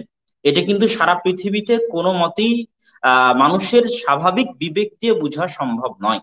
তাহলে লাইলাতুল কদরকে কেন্দ্র করে, আরাফাকে কেন্দ্র করে আপনি যদি অভিযোগ উত্থাপন করা শুরু করেন, তাহলে এই বিষয়টিও কিন্তু তখন অভিযোগের আওতায় চলে আসবে এবং এরকম আরো অনেক বিধান অভিযোগের আওতায় চলে আসবে। সুতরাং এই ক্ষেত্রে আমাদের জন্য উচিত হচ্ছে আমরা আমাদের এই সীমিত বিবেক এবং সীমিত যুক্তি এবং সীমিত জ্ঞানের সাথে আল্লাহ সুবহানাহু ওয়া তাআলার অসীম শক্তি, আল্লাহ সুবহানাহু ওয়া তাআলার অসীম কুদরত এবং অসীম ক্ষমাকে কিয়াস না করি, তুলনা না করি। আল্লাহ সুবহানাহু ওয়া তাআলা আমাদের সেই তৌফিক দান করুক। আমরা আমাদের শ্রদ্ধেয় শাইখ ডক্টর মনজুর ইলাহি হাফিজাহুল্লাহর নিকট থেকে সাধারণ নাসিহামূলক কথা এবং কোনো কিছু যদি এই বিষয়ে ওনার বলার থাকে বা ছুটে গিয়ে থাকে, সেটা বলার জন্য আমরা অনুরোধ জানাচ্ছি। ফালিয়াতাফাদ্দাল মাশকুরা। আলহামদুলিল্লাহ, এতক্ষণ পর্যন্ত আসলে অনেক সুন্দর আলোচনা হলো। আল্লাহর শুকরিয়া এবং উপস্থাপক আলোচকদেরকে আমি ধন্যবাদ জানাই। দর্শকরা যারা দেখেছেন তাদেরকে ধন্যবাদ জানাই। আমার নিজেকে সহ সবার জন্য নাসিহা হলো আসলে যেন সর্বাবস্থায় আমরা ঈমান এবং তাকওয়ার মধ্যেই থাকি এবং আখলাকের মধ্যেও থাকি। এটা একটা ফিকহি অভিমত যেটা নিয়ে আমরা কথা বললাম, যদিও এটা উম্মার সকলের সাথে সংশ্লিষ্ট একটা serious concern, serious subject. Eid, সিয়ামের বিষয়টা একটা ইসলামের রোকন, সিয়াম ও রমাদান। আর ঈদের বিষয়টা আমাদের কালেকটিভ উম্মার একটা উৎসব। ফলে শিশু থেকে আরম্ভ করে জীবিত বয়োবৃদ্ধ সকল মুসলিম পর্যন্ত এর সাথে সম্পৃক্ত। এরকম একটা বিষয়কে আমরা আসলে ঐক্যবদ্ধ প্রয়াসের একটা উপায় অবলম্বন হিসাবে গ্রহণ করতে পারি। ঈদ এসেছে আমাদেরকে বিভক্ত করার জন্য নয়, সালাত এসেছে আমাদেরকে বিভক্ত করার জন্য নয়, সিয়াম এসেছে আমাদেরকে বিভক্ত করার জন্য নয়। আমরা যদি পজিটিভ এবং ইতিবাচক দৃষ্টিতে এই সিয়ামে রমাদান, এই ঈদ উৎসবের দিকে, ঈদুল আজহাই হোক আর ঈদুল ফিতরি হোক, এদিকে তাকাই, তাহলে দেখব কি চমৎকার ঐক্য। সারা মুসলিম বিশ্ব একই সাথে ঈদ পালন করছে, একই সাথে সিয়াম পালন করছে। সে জায়গায় একটা ছোট্ট ইখতিলাফ, এটা তেমন কোনো প্রভাবশালী বস্তু নয়, যেটা ইসলামিক ফিকহ কাউন্সিলের রেজলিউশনের মধ্যে চলে এসেছে। ফিকহি ইখতিলাফটাকে সহিষ্ণুতার মধ্যে রাখতে হবে। এরকম আমাদের অনেকগুলো ইখতিলাফ আছে, ইবাদতের মধ্যেও আছে, মুআমালাতের মধ্যেও আছে। ফিকহি ইখতিলাফের মধ্যে পরমতকে শ্রদ্ধা করা এবং তারপরে ঐক্যবদ্ধ প্রয়াস, কোন মতের মধ্যে কোনো ধরনের বায়াস না হয়ে যদি আমরা সেটা করতে পারি, আমার মনে হয় এতেই উম্মার কল্যাণ, এতেই উম্মার কল্যাণ। ইসলামের বিউটি, সৌন্দর্য এর মধ্য দিয়ে প্রকটিত হয়। সবার প্রতি শ্রদ্ধা, ভালোবাসা, মমতা প্রতিষ্ঠিত হয়। আসুন সেভাবেই আমরা বিষয়টাকে দেখি। অনাহুতভাবে এবং অবিবেচনার কারণে আমরা যেন প্রান্তিক কোনো সিদ্ধান্ত না নিয়ে ফেলি এবং আমরা যেন উম্মার বিভক্তির কারণ না হয়ে যাই, এটা আমাদেরকে বারবার মনে রাখতে হবে। আমি সবার সার্বিক কল্যাণ কামনা করি এবং দোয়া করি আল্লাহ যেন এই মুসলিম উম্মার মধ্যে বারাকা দেন, মুসলিম উম্মার যারা ওলামা তাদের মধ্যে বারাকা দেন, মুসলিম উম্মার যারা জনসাধারণ তারাও যেন তাদের আলেমদের প্রতি শ্রদ্ধা রেখে দ্বীনের সঠিক পথে থাকতে পারে, কোরআন এবং সহিহ সুন্নাহর উপর থাকতে পারে। আমি সেই দোয়াই করছি।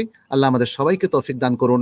হাদা ওয়া সাল্লাল্লাহু ওয়া সাল্লামা আলা নবিয়িনা মুহাম্মদ ওয়া আলা আলিহি ওয়া আসহাবিহি আজমাইন। আসসালামু আলাইকুম ওয়া রাহমাতুল্লাহ।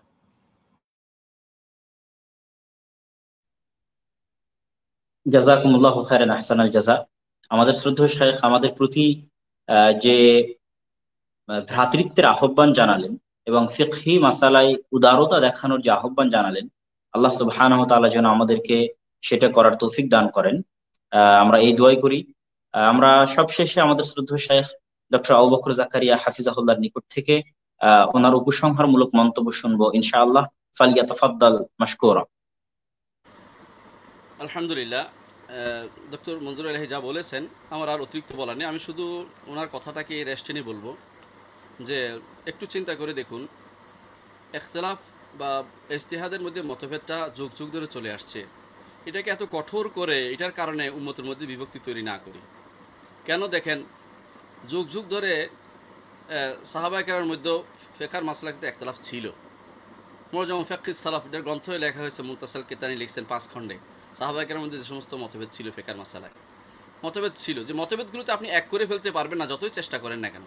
আপনি আমি যতই চেষ্টা করি এগুলিকে পুরোপুরি এক করতে পারবো না। সুতরাং এগুলিকে আমরা সহনীয় পর্যায়ে নিয়ে আসি। কিন্তু একটু চিন্তা করেন, উম্মতের মধ্যে অনেক ইজমাই মাসালা আছে, ফিকহের ক্ষেত্রে অনেক ইজমাই মাসালা আছে, সেগুলিকে আমরা কতটুকু করতে পেরেছি? আমরা একটা ঈদের ব্যাপারে একটা চাঁদের ব্যাপারে আমরা ঝগড়া করতেছি। আসুন না সবাই মিলে বলি যে উম্মতকে সবাই সালাত আদায় করতে হবে, এইটার উপরে একমত তো সবাই। এটার উপর একটা আমরা নেই যে আমরা সবাই মিলে দেখি সবাই যেন সালাত আদায় করে, এটা যেন ঠিক করি। এটা দ্বিমত করতে পারবেন না কেউ কোনোদিন। যেই জায়গাটুকু উম্মতের মধ্যে মতভেদ হয়েই আছে, সালাত পড়ে নাই আমাদের দেশে, তো আপনি বললামই না, অনেক দেশেই আছে বাংলাদেশ সহ, যাদের মধ্যে সালাত না পড়ার প্রবণতাই বেশি, তারপরেও তারা ইমানদার দাবি করতেছে। যারা চাঁদ নিয়ে গবেষণা করছে অনেকেই দেখবেন যে সালাতের ব্যাপারে তাদের গুরুত্ব কম। বেশিরভাগই তারা চাঁদ মামা নিয়ে আসে, কিন্তু সালাত নিয়ে তাদের কোনো গুরুত্ব কমিয়ে যাচ্ছে দিন দিন। এটা কিন্তু ঠিক না। যে ইম্মতের এজমার জায়গাটুকু, ঐক্যের জায়গা যেগুলো, এগুলো দ্বিমত নাই কারো, অনেক মাসআলা আছে, সেগুলোতে আমরা অন্তত একে অপরকে নসিহত করি এবং এক করার চেষ্টা করি। সুদ হারাম, এ থেকে দ্বিমত আছে, এটার ব্যাপারে আমরা একটা প্রস্তাবনা নেই না কেন যে সারা দুনিয়াতে এটা কাজটা করি। ওরূপভাবে ঘুষ হারাম, এই জন্য দুর্নীতি হারাম, এগুলো ব্যাপারে কোনো কথা তো আমরা কোনো বলি না। এগুলো যে ফিকহির দিক এটা বললাম। আর আসলে কিন্তু শরীয়ত আপনাকে যে জিনিসে ঐক্য চেয়েছে সেটা হচ্ছে নবী রাসূলদের দাওয়াতের ক্ষেত্রে ঐক্য। নবী রাসূলরা এইসব মাসালার ক্ষেত্রে ঐক্য কোনোদিন চাননি, চাইলে তারা স্পষ্ট বলে দিতেন। কারণ আমরা সবাই জানি যে লা ইয়াজুজু তাখিরুল বায়ান আন ওয়াক্তিল হাজা, প্রয়োজনের সময়ে বর্ণনা না করা এটা উম্মত কারোর জন্য এটা জায়েজ নেই, প্রয়োজন বর্ণনা করতে হয়। রাসূল সাল্লাল্লাহু আলাইহি ওয়াসাল্লাম তাই বর্ণনা করেছেন, যা যা দরকার তার বেশিও বর্ণনা করে দিয়েছেন। যদি এটা এতই গুরুত্বপূর্ণ হতো, রাসূল কিন্তু এটার ব্যাপারে আরও বেশি আমাদেরকে তথ্য দিয়ে আরও বেশি স্পষ্ট করে দিতেন।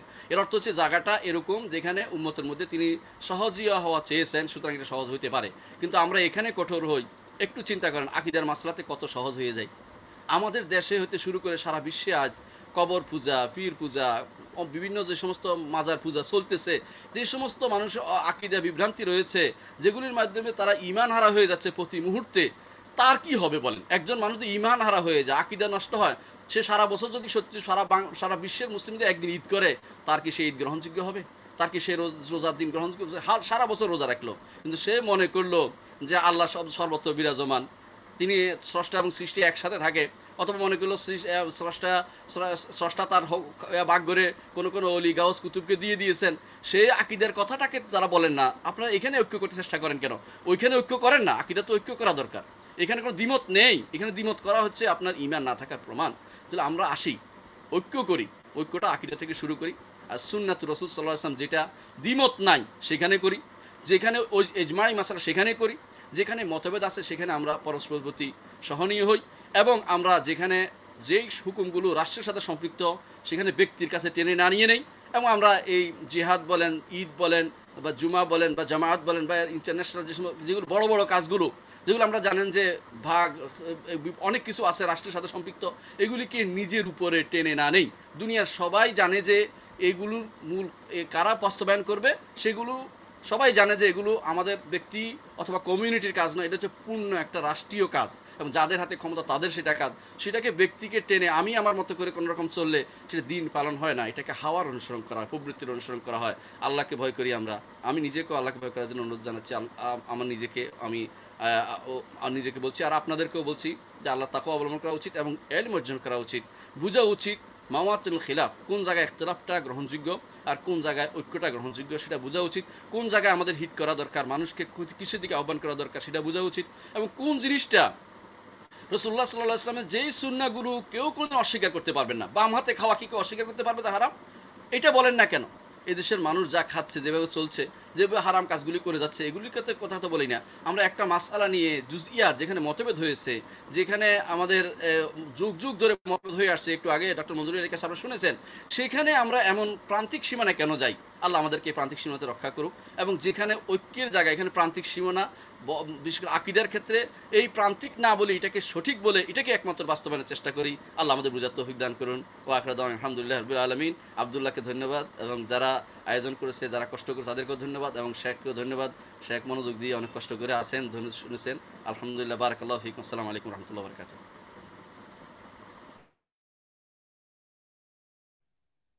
জাযাকুমুল্লাহু খাইরান। সম্মানিত দর্শক মন্ডলী, আলহামদুলিল্লাহ আমরা এতক্ষণ যাবৎ আমাদের দুইজন বিদগ্ধ শাইখের নিকট থেকে উম্মাতের প্রতি এবং দেশবাসীর প্রতি আমরা যে আবেদন এবং আহ্বান শুনলাম, সেটার সারমর্ম আমরা করতে পারি যে যেখানে ঐক্য হওয়ার প্রয়োজন, বিশেষ করে আকিদার মাসালায় তো কোনো ইখতিলাফ নেই, সেই জায়গায় আমরা কেন ঐক্য গড়ে তুলতেছি না? সেখানে ঐক্য গড়ার আহ্বান জানিয়েছেন আমাদের সদস্য ডক্টর আবু বকর জাকারিয়া হাফিজাহুল্লাহ, এবং ইখতিলাফি মাসালাগুলোতে উদারতা দেখানোর আহ্বান জানিয়েছেন। তো আমরা আমাদের সমস্ত দর্শকদেরকে শুকরিয়া জানাই যে তারা দীর্ঘ 2 ঘন্টা যাবত আমাদের সাথে, প্রায় 1200 মানুষ 2 ঘন্টা যাবত আমাদের আলোচনা শুনতেছেন, তাদের শুকরিয়া জানাই। এবং আমাদের শ্রদ্ধেয় দুইজন শায়েখ কষ্ট করে তাদের মূল্যবান, অতীব মূল্যবান সময় থেকে 2 ঘন্টা সময় দেশ ও জাতির কল্যাণের জন্য, মানুষের হেদায়েতের জন্য এবং নাসিহা দেওয়ার জন্য তাদের অতীব মূল্যবান সময় থেকে সময় বের করেছেন এবং আমাদেরকে সেই সময় দিয়েছেন। এই জন্য আমরা তাদের জন্য এবং সকল দর্শকের নিকট অনুরোধ জানাই, আপনারা সকলে অন্তরস্থল থেকে আমাদের শায়েখদের জন্য দোয়া করবেন। আল্লাহ সুবহানাহু ওয়া তাআলা যেন তাদের হায়াত তাইয়্যিবা, তাদের নেক হায়াতে আল্লাহ সুবহানাহু ওয়া তাআলা যেন বরকত দান করেন, সুস্থ শরীরে দ্বীনের খিদমত করে যাওয়ার তৌফিক দান করেন। পরিশেষে আজকের অনুষ্ঠান আয়োজনের জন্য যারা ক্যামেরার আড়াল থেকে আমাদেরকে সহযোগিতা করে গেছেন, বিশেষ করে আল ইতিসাম টিভি কর্তৃপক্ষ পরিবার, তাদেরকেও আল্লাহ সুবহানাহু ওয়া তাআলা জাযায়ে খায়ের দান করুক। আমাদের সকলের কল্যাণ কামনা করে এবং ঈদুল আজহা ভ্রাতৃত্বের সাথে হোক, বিভেদ, হিংসা, বিদ্বেষ, মারামারির সাথে নয়। একটা বিষয় আমাদের মনে রাখতে হবে যে হুকুকুল ইবাদ, মানুষের সাথে ভালো ব্যবহার করা বেশি নেকির কাজ, এবং মানুষের সাথে খারাপ ব্যবহার করা, আপনার নিকটে যদি একদিনে ঈদ করা ঠিকও হয়, তো আলাদা দিনে ঈদ করার চাইতে একজন মুসলিম ভাইয়ের সাথে খারাপ ব্যবহার করা কিন্তু বেশি গুনাহের কাজ। সুতরাং আমরা যেন আমাদের মুসলিম ভাইয়ের প্রতি ভালো ব্যবহার করতে পারি। আল্লাহ সুবহানাহু ওয়া তাআলা আমাদের সেই ভ্রাতৃত্ব বজায় রেখে সামনে এগিয়ে যাওয়ার তৌফিক দান করুক, আল্লাহুম্মা আমিন। এই বলে আজকের এই সুন্দর মহতি অনুষ্ঠানের আমরা ইতি টানতেছি। সকলকেই বৈঠক শেষের দোয়া পড়ার অনুরোধ জানাচ্ছি। সুবহানাকা আল্লাহুম্মা বিহামদিকা আশহাদু আল্লা ইলাহা ইল্লা আনতা ওয়া আস্তাগফিরুকা ওয়া আতুবু ইলাইক। আসসালামু আলাইকুম ওয়া রাহমাতুল্লাহি ওয়া বারাকাতুহু।